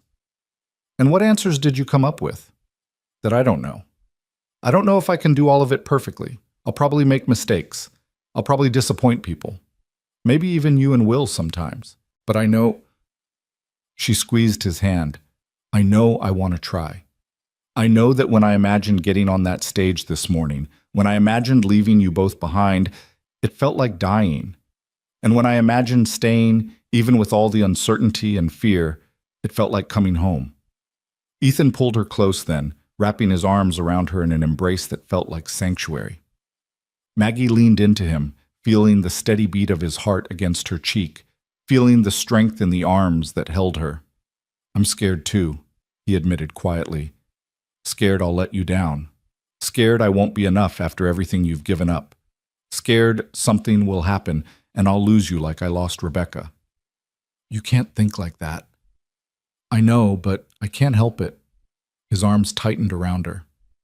"When Rebecca got sick, when I watched her fade away over those weeks and couldn't do anything to stop it, I swore I'd never let myself care that much again. Never let myself be that vulnerable. And then you came along and—" His voice broke. "And now I'm terrified something will take you away too." Maggie pulled back just enough to look up at him. "Nothing's going to take me away. I'm healthy, I'm careful, and I'm choosing to be here. You're not going to lose me, Ethan. You can't promise that. No, she admitted. I can't. None of us can promise tomorrow, but I can promise today. I can promise that right now, in this moment, I choose you. I choose us. Isn't that enough? Before Ethan could answer, the back door burst open and Will tumbled in, breathless with excitement. Pa! Miss Ellis, come quick! There's a wagon coming up the road. Ethan tensed. Are you expecting anyone? No. Maggie felt a flutter of anxiety in her stomach. Maybe it's just someone passing through. But as they moved to the front porch, it became clear the wagon was definitely heading toward the ranch. And as it drew closer, Maggie recognized the driver, Doc Morrison, with his wife Anna beside him. Company, Ethan muttered, but he didn't sound displeased. Anna Morrison had been Rebecca's closest friend, and her opinion would carry weight in the community. If she approved of Maggie, others might follow. If she didn't, the wagon pulled to a stop, and Doc Morrison helped his wife down before climbing down himself. Anna was a small woman with graying hair and kind eyes, dressed in her Sunday best despite it being a Thursday afternoon. Ethan, Will, she called out in greeting. Then her gaze landed on Maggie, still standing close to Ethan on the porch. And Miss Ellis, or should I say Mrs. Irwin-to-be. Word travels fast in this town. Mrs. Morrison. Maggie descended the porch steps, uncertain of her welcome. It's good to see you. Anna studied her for a long moment, her expression unreadable. Then, to Maggie's surprise, she smiled. Oh, come here, girl. She pulled Maggie into a tight embrace. Welcome to the family. Maggie felt tears prick at her eyes. You don't think it's too soon? Too improper? Too soon? Anna pulled back, still holding Maggie's arms. Honey, I've been watching you and Ethan circle each other like nervous deer for months. The only thing that's too soon is that it took you this long to admit how you felt. She glanced past Maggie to where Ethan stood on the porch, a slight smile on his face. And as for improper, well, Rebecca would have boxed your ears for waiting so long to be happy again, Ethan Irwin. Ethan's smile widened. You think so? I know so. That woman loved you too much to want you spending the rest of your life alone. Anna turned back to Maggie. Which brings me to why we're here. Doc and I heard about the wedding, heard it's happening in 2 weeks, and we wanted to offer our help. Your help? Maggie repeated. With the preparations, of course. Anna moved toward the wagon, where several bundles were tied in the back. I brought Rebecca's good linens, the ones she was saving for special occasions. And I have some flowers I can transplant from my garden. And she pulled out a carefully wrapped bundle. I brought this. She unfolded the bundle to reveal a dress, simple but beautiful, made of cream-colored cotton with delicate embroidery at the collar, and cuffs. It was mine from when I married Doc. I know it's not fancy, but I thought you might want something special to wear. Something that's yours, not borrowed or made due. Maggie's throat closed up completely. The kindness, the generosity, the acceptance implicit in the gesture. It was almost too much. Mrs. Morrison, I can't. You can and you will. Anna pressed the dress into Maggie's hands. Every bride deserves to feel beautiful on her wedding day, even brides who are too practical for their own good. Doc Morrison chuckled. She's been planning this since she heard the news this morning. Wouldn't let me have a moment's peace until we packed up and came out here.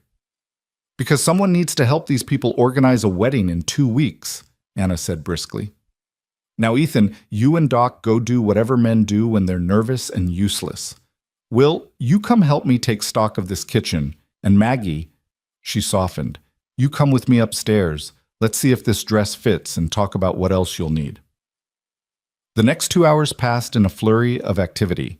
Anna took command of the house with the confidence of someone who'd been there many times before, pointing out what needed cleaning, what needed fixing, what could be improved before the wedding. She enlisted Will as her assistant, and the boy threw himself into the tasks with enthusiasm, clearly thrilled to have an adult who took his preparation seriously. In the small bedroom that had been Ethan and Rebecca's, that would soon be Ethan and Maggie's, Anna helped Maggie try on the wedding dress. It fit nearly perfectly, needing only minor adjustments at the waist. There, Anna said, stepping back to assess. You look lovely. Ethan won't be able to take his eyes off you. Maggie looked at herself in the small mirror, seeing a woman she barely recognized. Not the stern schoolteacher or the dutiful sister, but someone softer, someone hopeful, someone in love. I can't believe this is happening, she whispered. 2 days ago, I was packing to leave, and now you're where you're supposed to be. Anna began helping her out of the dress with practiced efficiency. I won't pretend I wasn't surprised when I heard. You and Ethan have been so careful, so proper, but I saw the way you looked at each other at church, the way you both tried so hard not to look at each other. It was only a matter of time. Were we that obvious? To someone who was watching, yes. Anna folded the dress carefully. I'll take this home and make the adjustments. You can pick it up next week. She paused, then added more quietly, I need to tell you something, Maggie. About Rebecca. Maggie's stomach tensed. All right. She was my dearest friend. We grew up together, married men who were friends, raised our children alongside each other. When she got sick, Anna's voice wavered. When she got sick, I was with her almost every day until the end. And I can tell you what she said in those final weeks when she knew she wouldn't recover. Maggie wasn't sure she wanted to hear this, but she nodded for Anna to continue. She was worried. Not about dying. She'd made her peace with that. But she was worried about Ethan and Will. Worried they'd close themselves off from the world, that they'd forget how to be happy. She made me promise to watch over them, to make sure they didn't just survive, but lived. Anna met Maggie's eyes directly. She would be glad you're here. She would be glad Ethan found someone to love again, someone who loves Will, someone who brings light back into this house. So don't ever feel guilty about taking her place, because you're not taking her place. You're giving them a future. There's a difference. The words hit Maggie like a benediction, like permission she hadn't known she needed. She felt tears spill over, and Anna immediately pulled her into another embrace. There now, no crying on your almost wedding day, or at least only happy crying. Anna pulled back, smiling through her own tears. Now, let's talk practical matters. Have you thought about food for after the ceremony? Flowers? Music? They descended the stairs to find the kitchen transformed. Will had swept and mopped, and Doc Morrison had apparently tackled some minor repairs. A loose cabinet door rehung, a wobbly table leg fixed. Ethan stood at the stove making coffee and looked up when they entered. His eyes met Maggie's, and something passed between them. Gratitude, affection, the beginning of something that felt like forever. Everything all right? He asked. Everything's perfect, Maggie said, and meant it. They spent the rest of the afternoon planning. Anna proved to be a force of nature, organizing details Maggie hadn't even thought to consider. Food for the reception, simple but plentiful, provided by neighbors who would consider it an honor to contribute. Flowers from Anna's garden and others willing to share. Music from the fiddle player who performed at most town gatherings. The ceremony itself would be at the church, followed by a reception at the ranch. It'll be beautiful, Anna promised as she and Doc prepared to leave as the sun began its descent. Simple but beautiful. Exactly right for you two. After they left, the three of them stood on the porch, watching the wagon disappear down the road. Will leaned against Maggie's side, and she wrapped an arm around his shoulders. Ethan stood on her other side, close enough that their shoulders brushed. Thank you, Ethan said quietly, for staying, for agreeing to all of this, for... He gestured at the house, at Will, at the future stretching out before them. For everything. Thank you for asking me, Maggie replied, for being brave enough to say what you felt, for giving me a reason to stay. Will looked up at her, his young face serious. Are you scared? About getting married and everything changing? Yes, Maggie admitted, but I'm more excited than scared. Does that make sense? I think so. Will considered this. I'm scared too sometimes. Scared I'll wake up and you'll be gone. But Pa says we have to have faith, that we can't live our whole lives being afraid of bad things that might happen. Your Pa is a wise man. Maggie looked at Ethan, who ducked his head slightly, embarrassed. And he's right. We can't control the future. All we can do is choose to be brave today and trust that tomorrow will take care of itself. As twilight settled over the valley, painting the sky in shades of purple and gold, Maggie felt something settle in her chest. a sense of rightness, of being exactly where she was meant to be. The road ahead wouldn't be easy. There would be challenges, adjustments, moments of doubt and fear. But standing here between the man she loved and the boy who'd claimed a piece of her heart, Maggie knew she'd made the right choice. She'd chosen to stay. She'd chosen love. She'd chosen home. And everything else would follow from that. The 2 weeks that followed moved with a strange duality, simultaneously rushing past in a blur of preparation and crawling by with agonizing slowness. Maggie continued teaching during the day, facing down curious stares and whispered comments from parents who brought their children to school. Some were kind, offering congratulations and well wishes. Others were cold, their disapproval evident in tight smiles and clipped conversations. Mrs. Crawford, true to form, made her feelings known by pointedly looking away whenever Maggie passed her on the street. But for every critical glance, there were 2 kind ones. For every whispered judgment, there were 3 offers of help. Anna Morrison proved to be a faithful ally, rallying other women in the community to contribute to the wedding preparations. Even Martha, who claimed to have no domestic skills whatsoever, threw herself into the effort with enthusiasm. 5 days after Maggie's decision to stay, a letter arrived from Clara. Maggie was at the school when the post came, reviewing lessons for the following day while her students worked on arithmetic problems. Mr. Henderson's son, Tommy, appeared at the door, slightly out of breath from running, holding an envelope. Miss Ellis, who's going to be Mrs. Irwin, this just came for you. Pa said it looked important. Maggie's heart jumped into her throat when she saw Clara's handwriting on the envelope. She thanked Tommy and set the letter aside, forcing herself to wait until the school day ended before opening it. The students seemed to sense her distraction, though, shooting curious glances her way throughout the afternoon. When the final bell rang and the last child scattered out the door toward home, Maggie sat at her desk, staring at the envelope as if it might bite her. Whatever Clara had written in response to her confession would determine so much.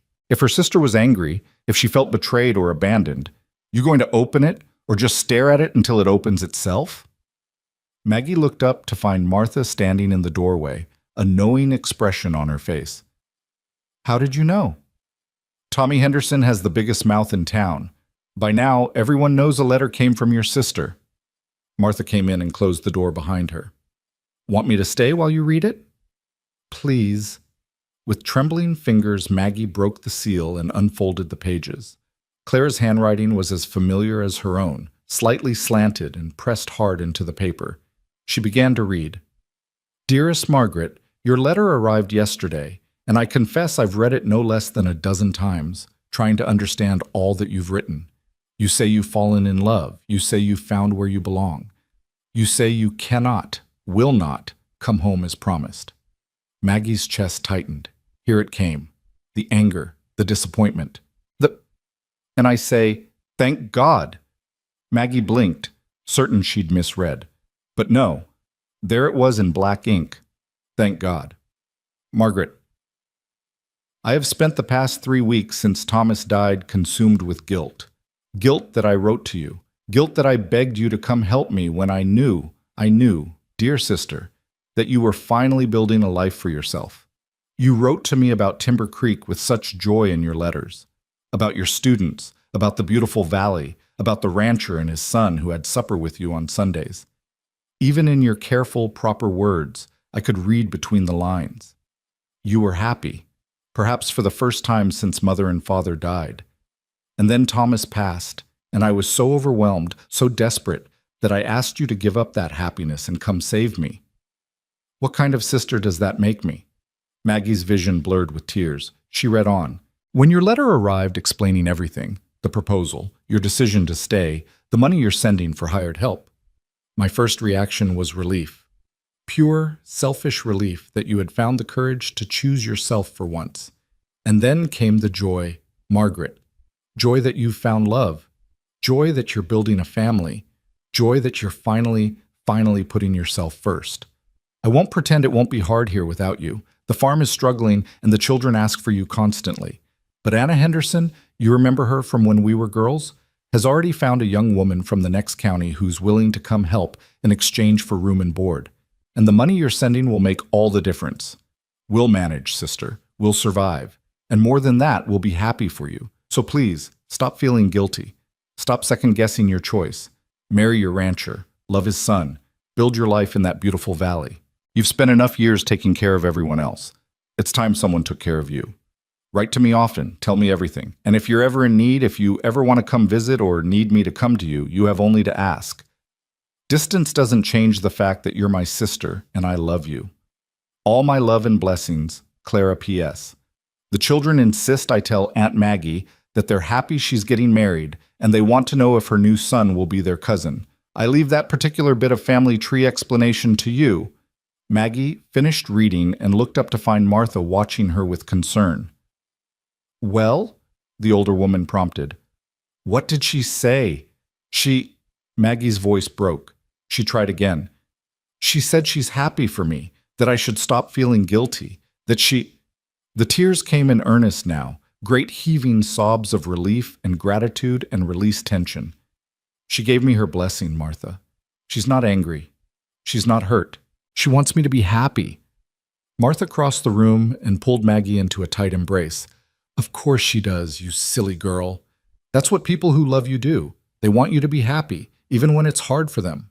Maggie cried into Martha's shoulder, releasing weeks of pent-up anxiety and guilt. When she finally pulled back, wiping her eyes with her handkerchief, she felt lighter than she had in years. The last weight holding her back had been lifted. I need to show this to Ethan, she said. He needs to know that Clara understands, that I'm not abandoning her. Then let's get you out to that ranch. Martha stood, already moving toward the door with purposeful strides. I'll drive you myself. No sense wasting time when you've got good news to share. They arrived at the ranch an hour later to find Ethan and Will working together to repair a section of fence near the barn. Both were shirtless in the afternoon heat, their skin bronzed by the sun. Maggie felt her cheeks warm at the sight of Ethan, at the flex of muscle in his shoulders as he hammered a post into place. Soon, she reminded herself, she'd have every right to look. Soon, he'd be her husband. The thought still felt surreal. Will spotted them first. Miss Ellis! Mrs. Henderson! He dropped his hammer and came running, nearly tripping over a loose board in his enthusiasm. Did you come for supper? Pa's making his special stew and I helped chop the vegetables. Actually, Maggie said, climbing down from the wagon with Martha's help, I came because I got a letter. From my sister. She saw Ethan go still, his expression carefully neutral as he approached. But she could read the tension in his shoulders, the worry in his eyes. He was afraid. Afraid Clara had asked Maggie to come after all. Afraid she'd changed her mind about staying. What did she say? His voice was steady, but Maggie heard the tremor underneath. Instead of answering, she pulled the letter from her pocket and handed it to him. Read it yourself. Ethan took the letter with dirt-stained hands, his eyes scanning the pages. Maggie watched his face transform as he read, the tension easing, the worry melting away, something that looked like wonder taking its place. When he finished, he looked up at her with eyes bright with unshed tears. She's happy for you, for us. She is. Maggie moved closer, aware of Will and Martha watching but not caring. No more guilt, Ethan. No more wondering if I made the right choice. Clara's blessed this union, and that means, her voice caught, that means I can marry you with my whole heart, without anything holding me back. Ethan dropped the letter and pulled her into his arms, heedless of his sweaty, dirt-covered state. Maggie went willingly, pressing her face against his bare shoulder, feeling his heart race beneath her cheek. 8 more days, he murmured into her hair. 8 more days and you'll be my wife. 8 more days, she echoed, and it felt like both forever and no time at all. Will cleared his throat loudly. Does this mean we can celebrate? Because I've been waiting for good news so I could ask Pa if we could have cake for supper instead of stew. The tension broke with laughter. Ethan released Maggie reluctantly, ruffling his son's hair. Cake is not supper, Will. But Miss Ellis is staying forever now. That's worth celebrating. The boy has a point, Martha interjected. And I just happen to have brought one of my famous apple pies. Been cooling in the wagon this whole time. So they had pie for supper, eaten on the porch as the sun set, the 4 of them squeezed together on the steps, like they'd been doing it for years instead of months. Will chattered about the wedding preparations, about how he'd cleaned his room twice to make sure it met Maggie's standards, about how he'd been practicing his reading so he could read scripture at the ceremony if they wanted. The Reverend said I could do it, he explained around a mouthful of pie. He said it would be fitting since you're my teacher and you're marrying my pa, and I'm the reason you met in the first place. You are definitely the reason we met, Maggie agreed, smiling at the memory of that first parent-teacher conference back in March. Ethan had come reluctantly, dragged there by Will's insistence that Miss Ellis needed to meet his father. She'd been struck by how lost he'd looked, this big man sitting in a child-sized chair, clearly uncomfortable, but trying his best for his son's sake. "Do you remember what you said to me that day?" Ethan asked, as if reading her thoughts. "When I apologized for Will struggling with his reading? I told you he wasn't struggling, he was grieving, there's a difference. And then you said—" Ethan's voice softened. "You said grief doesn't have a timeline, and the best thing I could do was let him feel what he needed to feel while making sure he knew he wasn't alone. It was the first time since Rebecca died that anyone had given me permission to not be okay, to not have all the answers. You cried," Will added matter-of-factly, "in the wagon on the way home. You didn't think I noticed, but I did." Ethan's cheeks reddened slightly. "Will, it's okay, Pa. Miss Ellis cried too. I saw her watching us leave, and she had tears on her face." Will looked at Maggie. "That's when I knew you were special. Because you cared about us, even though you barely knew us." Maggie felt her own tears threatening again. "You made it very easy to care about you both." As twilight deepened into night, Martha eventually declared she needed to get back to town before it got too dark to see the road. Maggie moved to leave with her, but Ethan caught her hand. "Stay," he said quietly. "Just a little longer, please." Martha waved them off. "I can see myself out. You three enjoy your evening." After she left, Will excused himself to get ready for bed, leaving Ethan and Maggie alone on the porch. The stars were beginning to emerge, sharp and bright against the darkening sky. Somewhere in the distance, a coyote howled. "This is going to be my life," Maggie said softly. "These stars, these sounds, this porch." "Having second thoughts?" Ethan asked, but there was no real worry in his voice. Not anymore. Not even close. She leaned into him, letting herself savor the closeness, the rightness of it. "I keep waiting for it to feel strange or wrong or scary, but it doesn't. It just feels like coming home. That's what it is." Ethan pressed a kiss to the top of her head. Home. They sat in comfortable silence for a while, until Will called out that he was ready for bed. Maggie went inside to tuck him in, a ritual that had become theirs over the past months. She sat on the edge of his bed while he snuggled under the quilt, his eyes already heavy with sleep. 8 more days, he murmured, "and then you'll be here all the time." "All the time," Maggie confirmed, smoothing his hair back from his forehead. "Can I tell you something?" Will's voice was small, vulnerable in the darkness. "Something I haven't told Pa?" "Of course. Sometimes I forget what Ma looked like. Not completely, but her face gets fuzzy in my head, and it scares me. Because what if I forget her completely? What if having you here makes me forget her?" Maggie's heart broke for him. She thought carefully about her words before speaking. "Will, loving me doesn't mean forgetting your mother. Your heart is big enough for both of us. And if you ever feel like you're forgetting her, you can look at her picture, or ask your father to tell you stories about her, or talk to Mrs. Morrison, who knew her so well. She'll always be your mother. Nothing changes that. But you'll be my mother too, kind of, if you want me to be. But only if you want it, Will. I won't try to take her place. I'll just love you and be here for you in whatever way feels right to you." Will considered this, then nodded against his pillow. "I think Ma would like you. I think she'd be happy I have someone to take care of me, someone who doesn't burn breakfast and remembers to check if I have holes in my socks." Maggie laughed softly. "Does your father burn breakfast?" "Every single time, and he never notices my socks have holes until I complain my toes are cold." "Well then, it's a good thing I'm moving in. Someone needs to save you both from yourselves." She kissed his forehead and stood to leave, but Will caught her hand. "Miss Ellis? Thank you. For staying. For choosing us. Thank you for giving me a reason to stay. Ethan was waiting at the bottom of the stairs when she descended. Everything all right? Perfect. She told him about their conversation, about Will's fears and questions. He's worried about forgetting Rebecca, about whether loving me means being disloyal to her memory.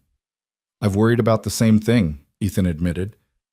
Wondered if moving forward means leaving her behind. Does it? No. He said it with certainty. Rebecca will always be part of our story. She gave me Will. She taught me how to love, how to be a husband, how to build a life with someone. And now, he took Maggie's hands in his. Now I get to use everything she taught me to build a new life with you. That's not betrayal. That's honoring what we had by not letting it be the end. When did you get so wise? When you agreed to marry me and I realized I had to be worthy of that choice. Maggie smiled, rising on her tiptoes to kiss him. It was still new, this freedom to touch him, to be close to him without propriety, demanding distance. 8 more days, and there would be no more restraint. 8 more days, and she could call him her husband. The thought made her shiver with anticipation and a touch of nervousness. I should get back to town, she said reluctantly, before it gets any later. I'll ride with you. Make sure you get back safely. They rode together through the summer night, their horses moving at an easy pace. The valley was peaceful around them, bathed in starlight and the soft sounds of evening. When they reached the edge of town, Ethan pulled his horse to a stop. 5 more days of this, he said.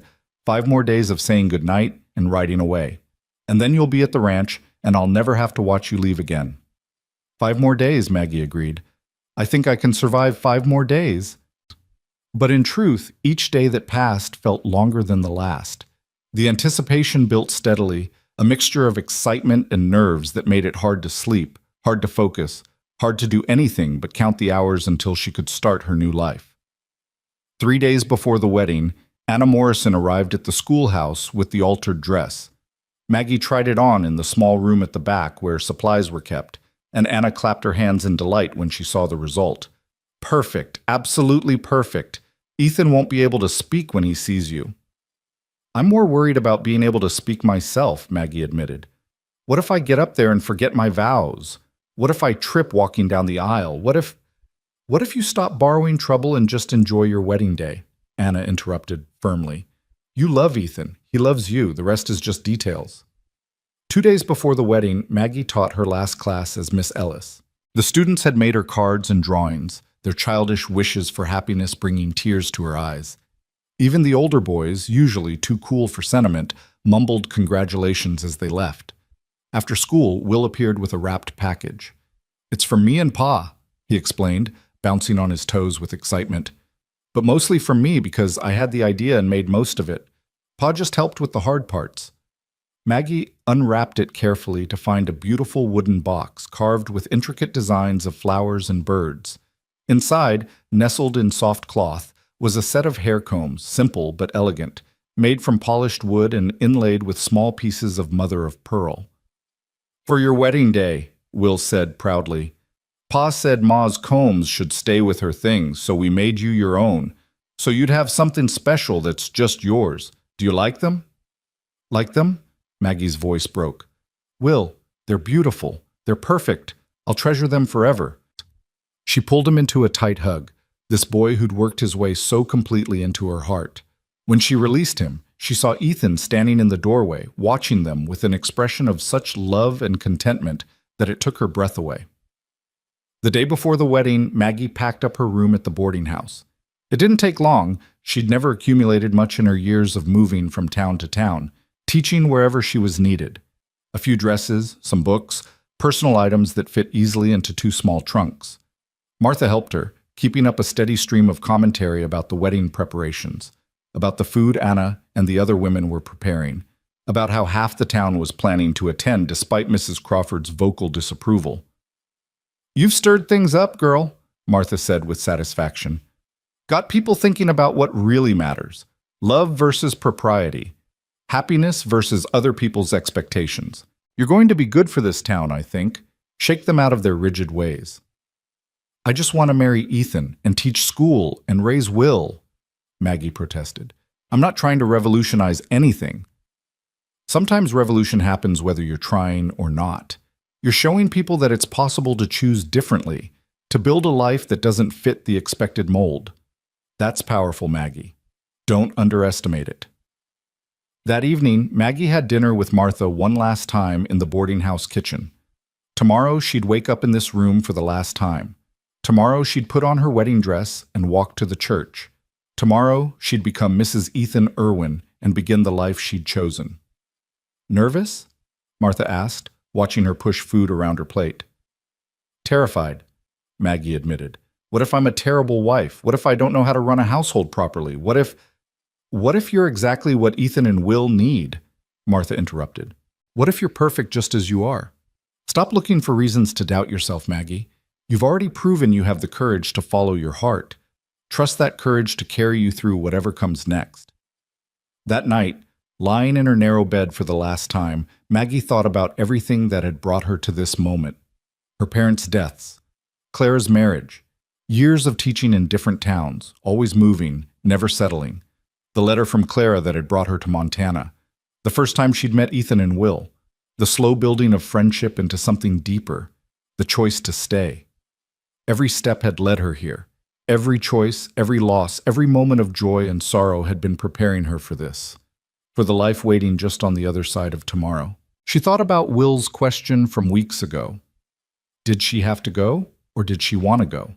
She'd answered that she wanted to stay, but lying here in the darkness, she realized the truth was even simpler than that. She didn't just want to stay. She needed to stay. The same way flowers need sunshine and rivers need rain. This wasn't just a choice or a want. It was essential, necessary, right in a way that transcended logic or reason. Ethan and Will had become her home, and tomorrow she'd make that official. Tomorrow, she'd become the person she was always meant to be. Morning arrived with golden light streaming through Maggie's window, birdsong replacing the need for any alarm, and Martha bursting through the door with coffee and enthusiasm in equal measure. Up, up, up, the older woman commanded, setting the tray on the bedside table. You're getting married today, girl, and we have exactly 4 hours to make you presentable. Maggie sat up, her heart already racing. 4 hours seems like a lot of time to get dressed. Shows what you know about weddings. Martha threw open the wardrobe and began pulling out undergarments with the efficiency of a general preparing for battle. There's bathing and hair and getting into that dress without wrinkling it and making sure you eat something so you don't faint at the altar. 4 hours might not even be enough.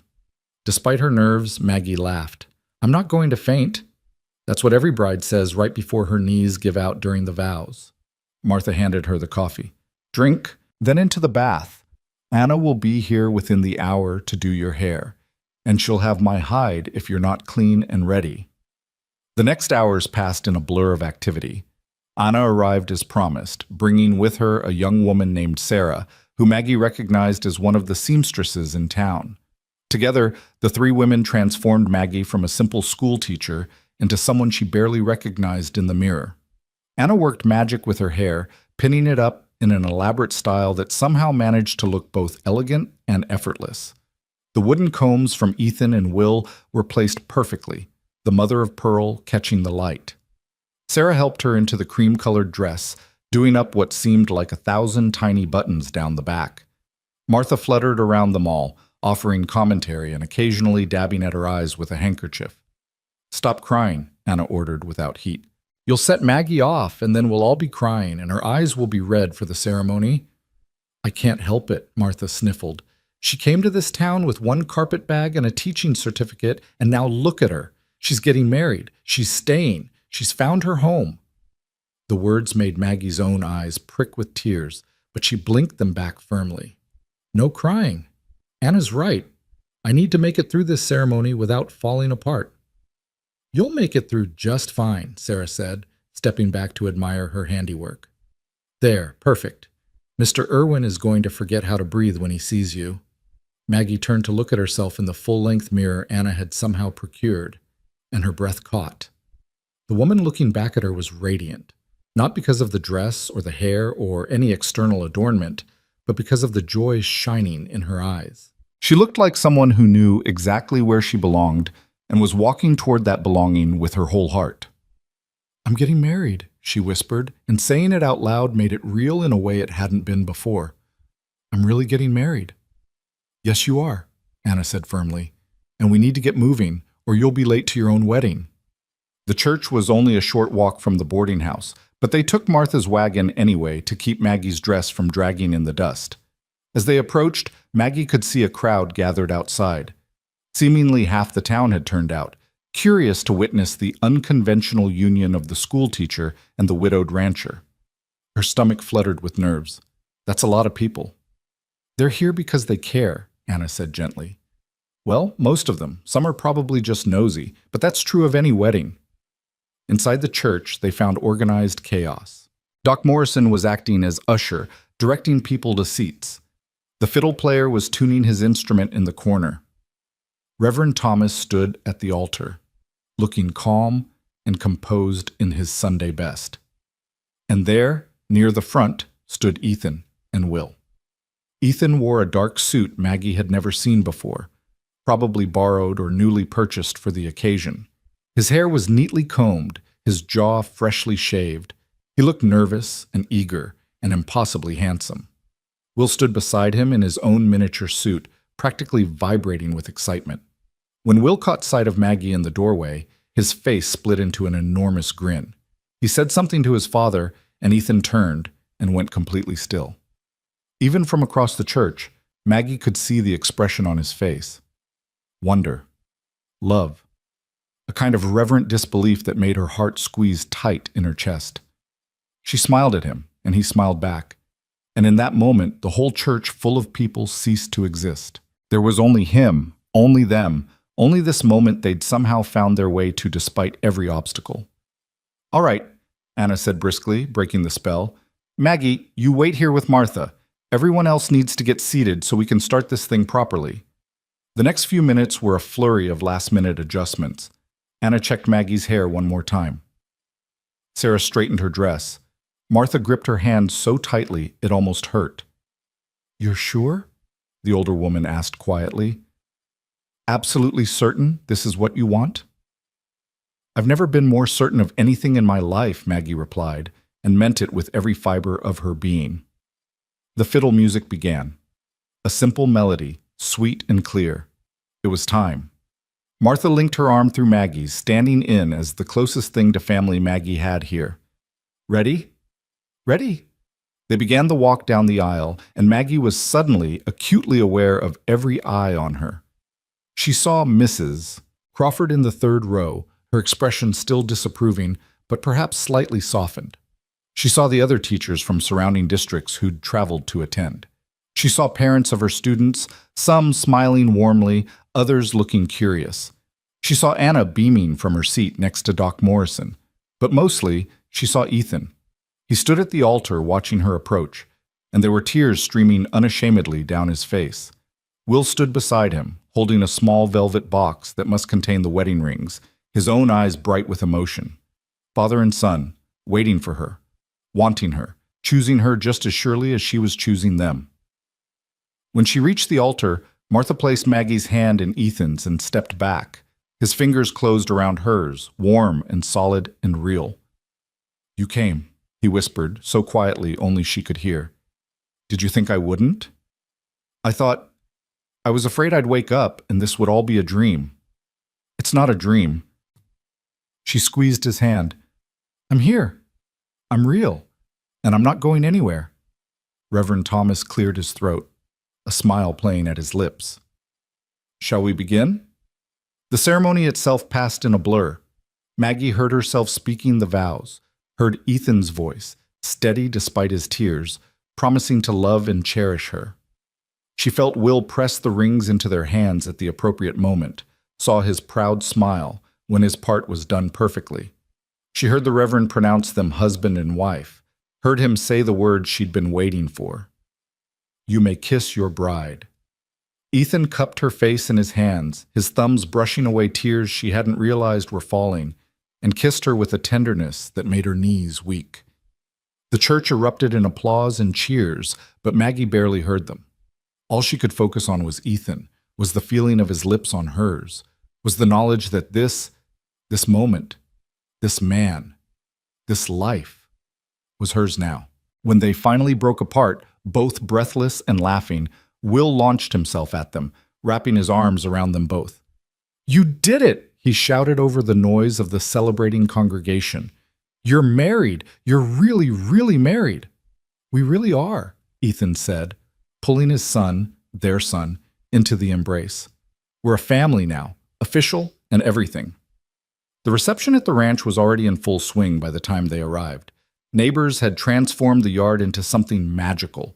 Tables laden with food, ribbons strung between trees, wildflowers in every available container. Someone had even built a small wooden platform for dancing. Anna Morrison orchestrated the whole affair with military precision, directing traffic and ensuring everyone had food and drink. She caught Maggie's eye across the crowd and winked, clearly pleased with how everything had come together. "I can't believe all of this," Maggie said, looking around in wonder. "All these people, all this effort." "They love you," Ethan said simply. "Both of you. You've made a place for yourselves here, and this is their way of showing it." The afternoon dissolved into celebration.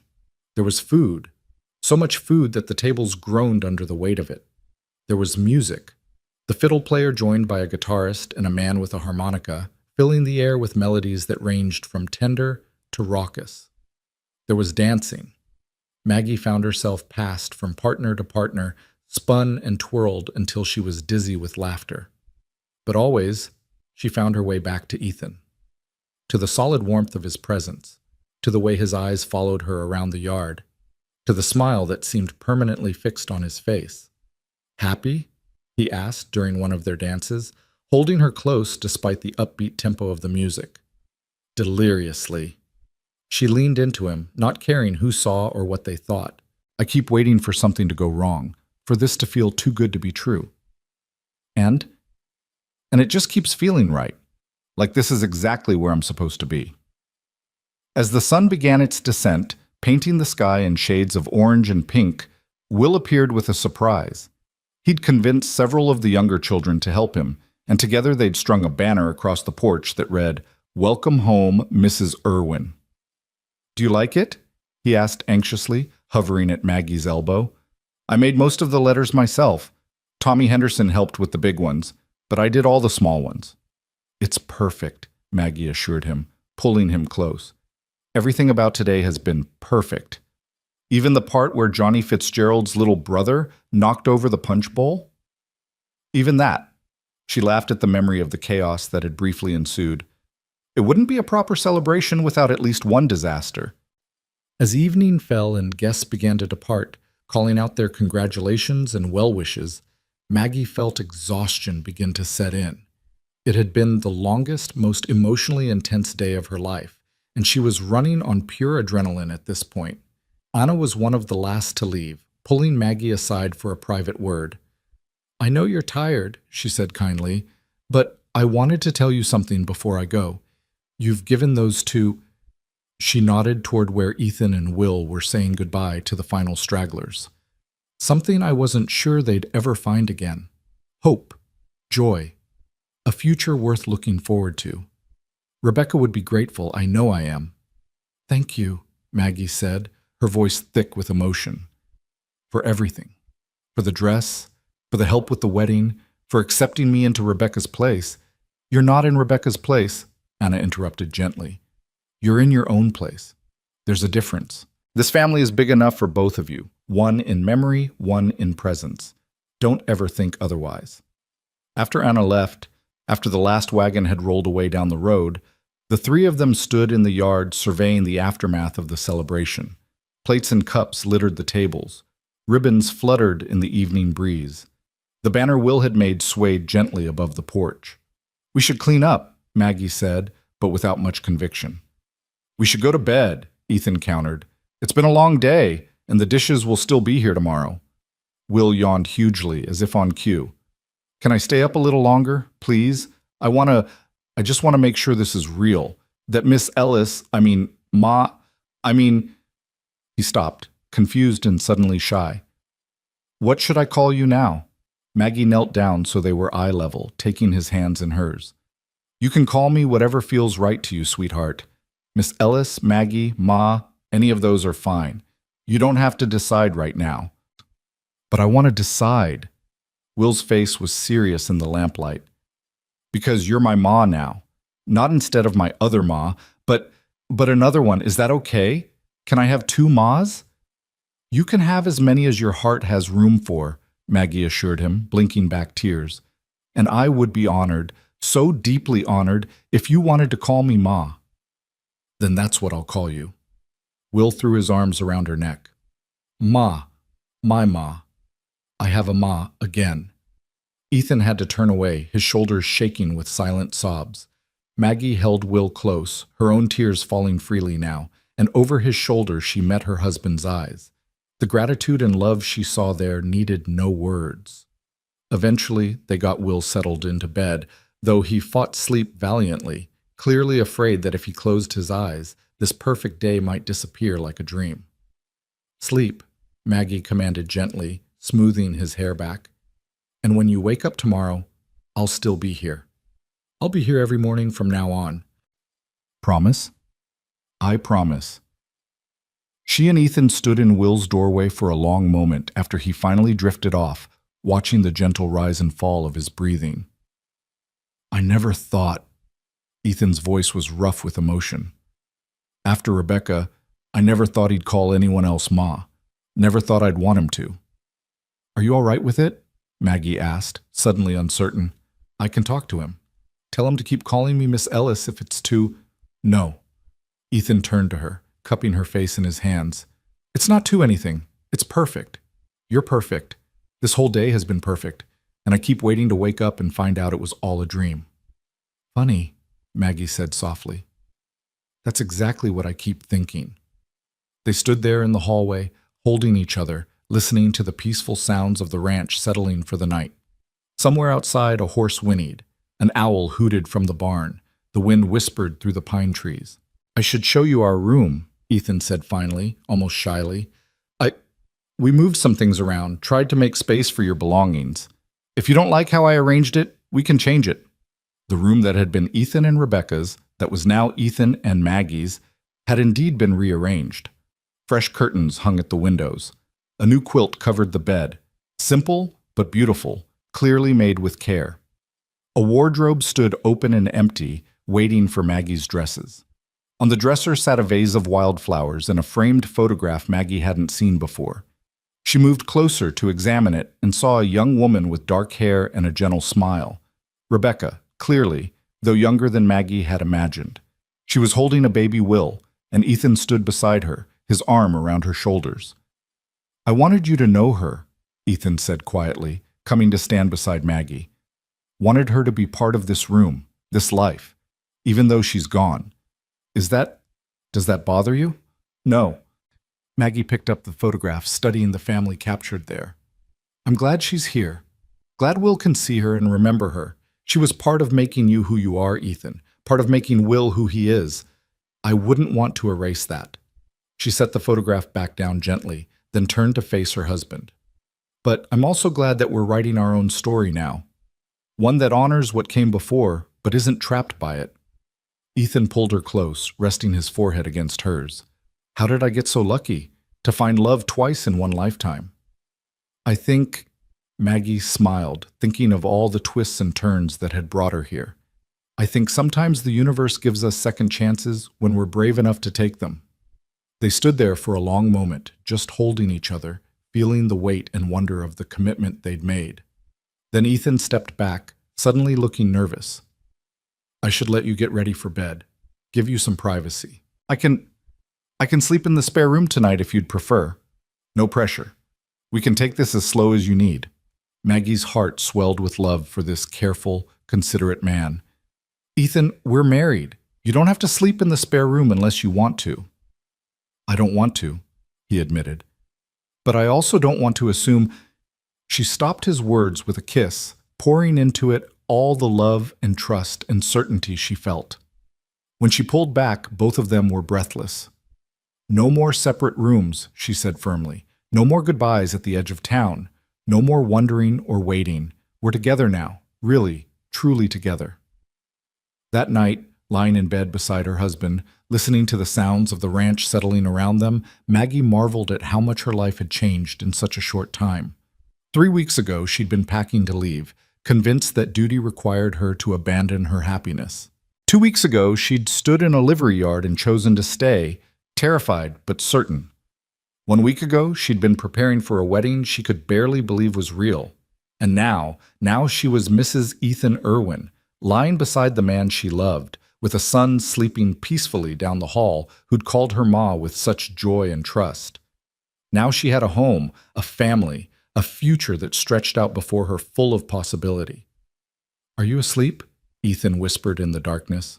"No, too happy to sleep." She felt him smile against her hair. "Me too. Keep thinking I need to pinch myself to make sure this is real." "It's real." Maggie laced her fingers through his. "We're real. This is our life now." "Our life," he echoed, like he was tasting the words. "I like the sound of that." They lay in comfortable silence for a while, and Maggie felt herself finally beginning to drift towards sleep. But before she could fully surrender to it, Ethan spoke again. "Maggie?" "Thank you for staying, for giving us a chance, for being brave enough to choose us." She turned in his arms to face him, even though the darkness made it hard to see his features. "Thank you for asking me to stay, for giving me a reason to be brave, for loving me enough to let me choose. Always," he promised. "For the rest of our lives, I'll choose you. Choose us."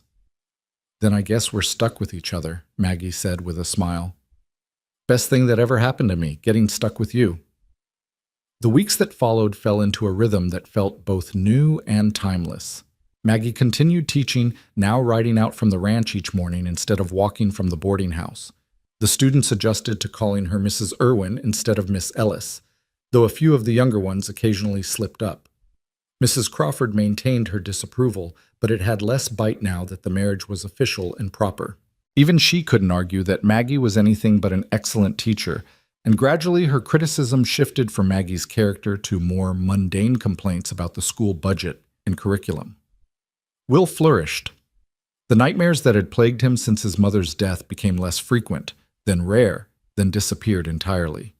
He grew taller, his laughter came more easily, and his reading improved dramatically. One evening he read an entire chapter from one of Maggie's books, without stumbling once, and both she and Ethan had to excuse themselves to the porch to compose themselves. "He's going to be all right," Ethan said, his voice thick with emotion. "Really, truly all right."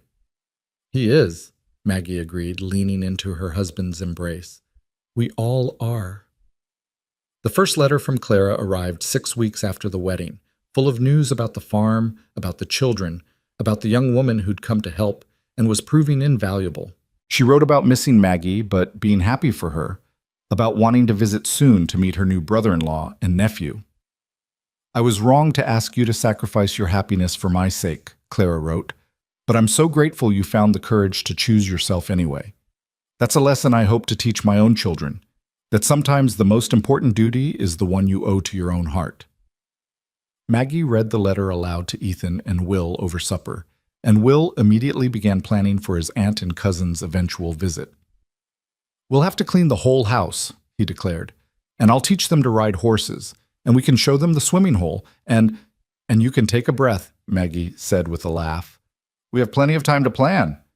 As autumn painted the valley in shades of gold and crimson, as the first snow dusted the mountain peaks, as the seasons turned and life continued its eternal rhythm, Maggie found herself settling into her role as wife, mother, and teacher with a contentment she'd never known before.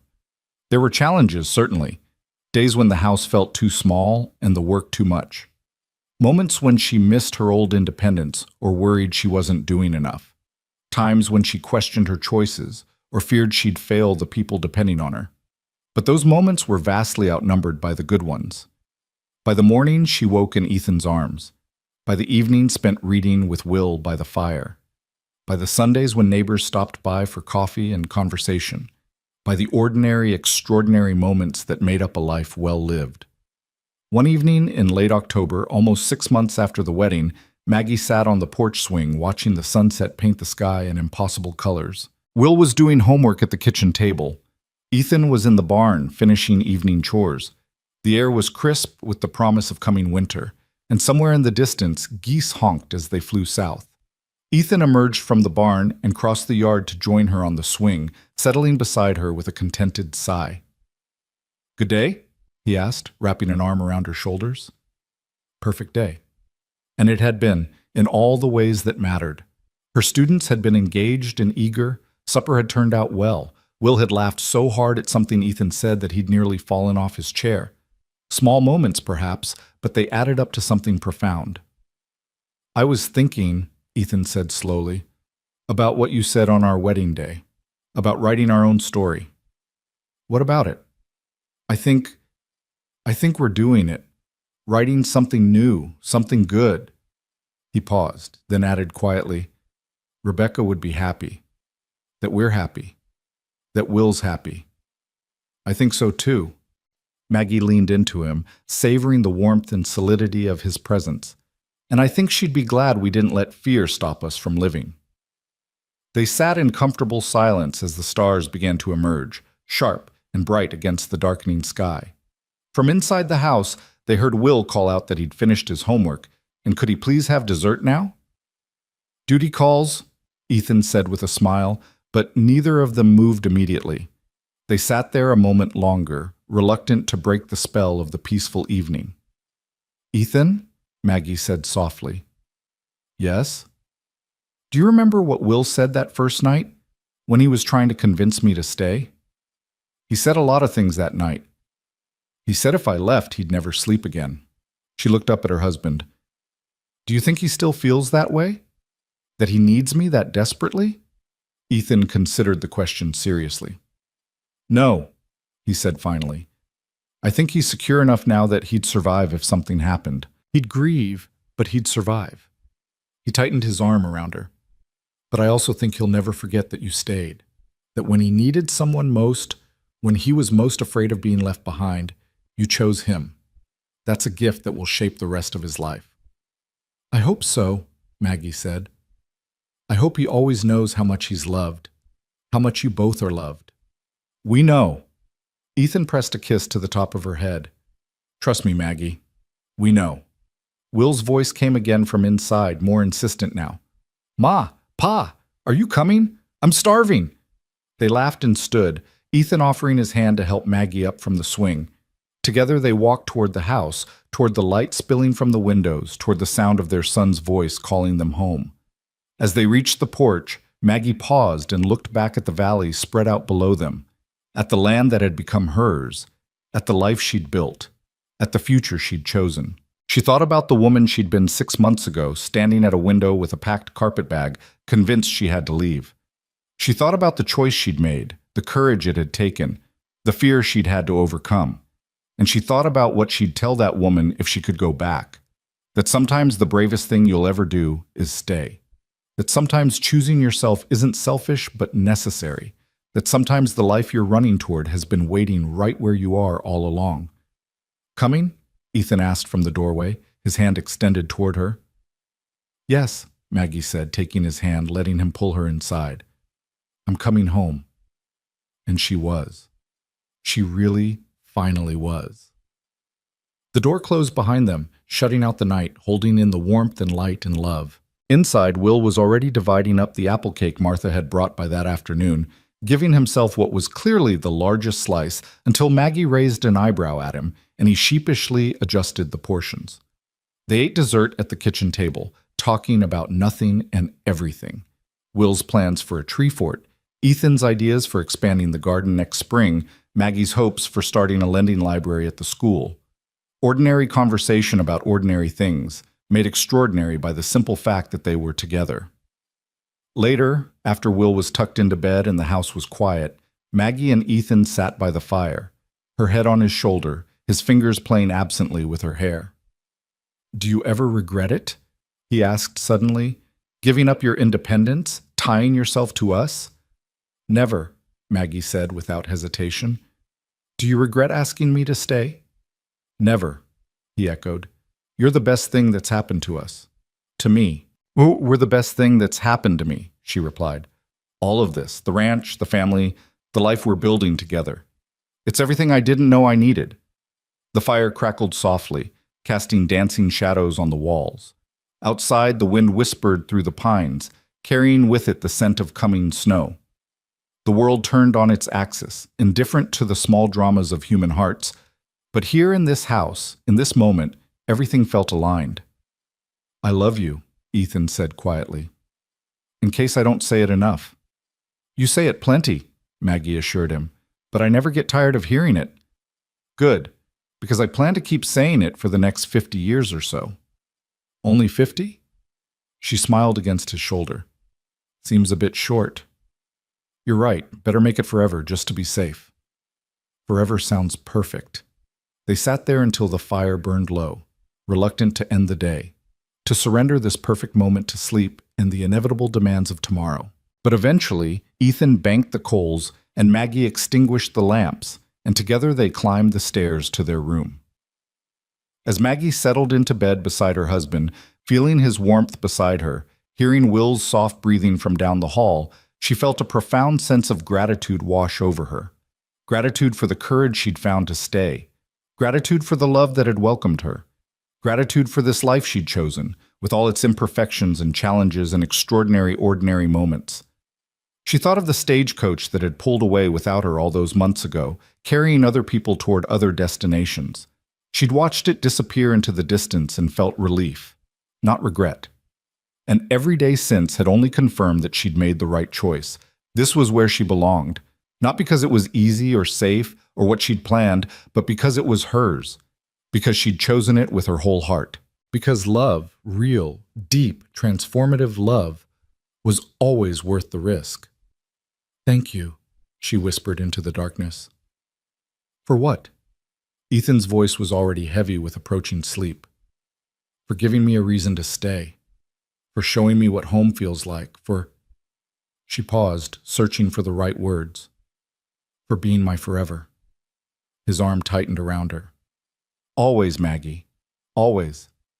And as she drifted off to sleep, wrapped in her husband's embrace, with her son safe down the hall and a tomorrow full of possibility waiting, Maggie Ellis Irwin understood something fundamental about the nature of courage and choice and love. Sometimes the greatest adventure isn't about going somewhere new. Sometimes it's about staying exactly where you are and building something beautiful from the ashes of fear and duty and expectation. Sometimes it's about looking at the life you've stumbled into and saying yes. Yes to love. Yes to family. Yes to the messy, complicated, perfect reality of choosing your own happiness. She'd been terrified that morning when she'd chosen to stay. Terrified of making the wrong choice, of disappointing people, of risking everything for something that might not work out. But it had worked out. Better than she'd ever dreamed possible. And now, lying in the darkness with her future secure and her heart full, Maggie understood the truth that would guide the rest of her days. Sometimes the bravest thing you'll ever do is stay. And sometimes staying is just another word for coming home.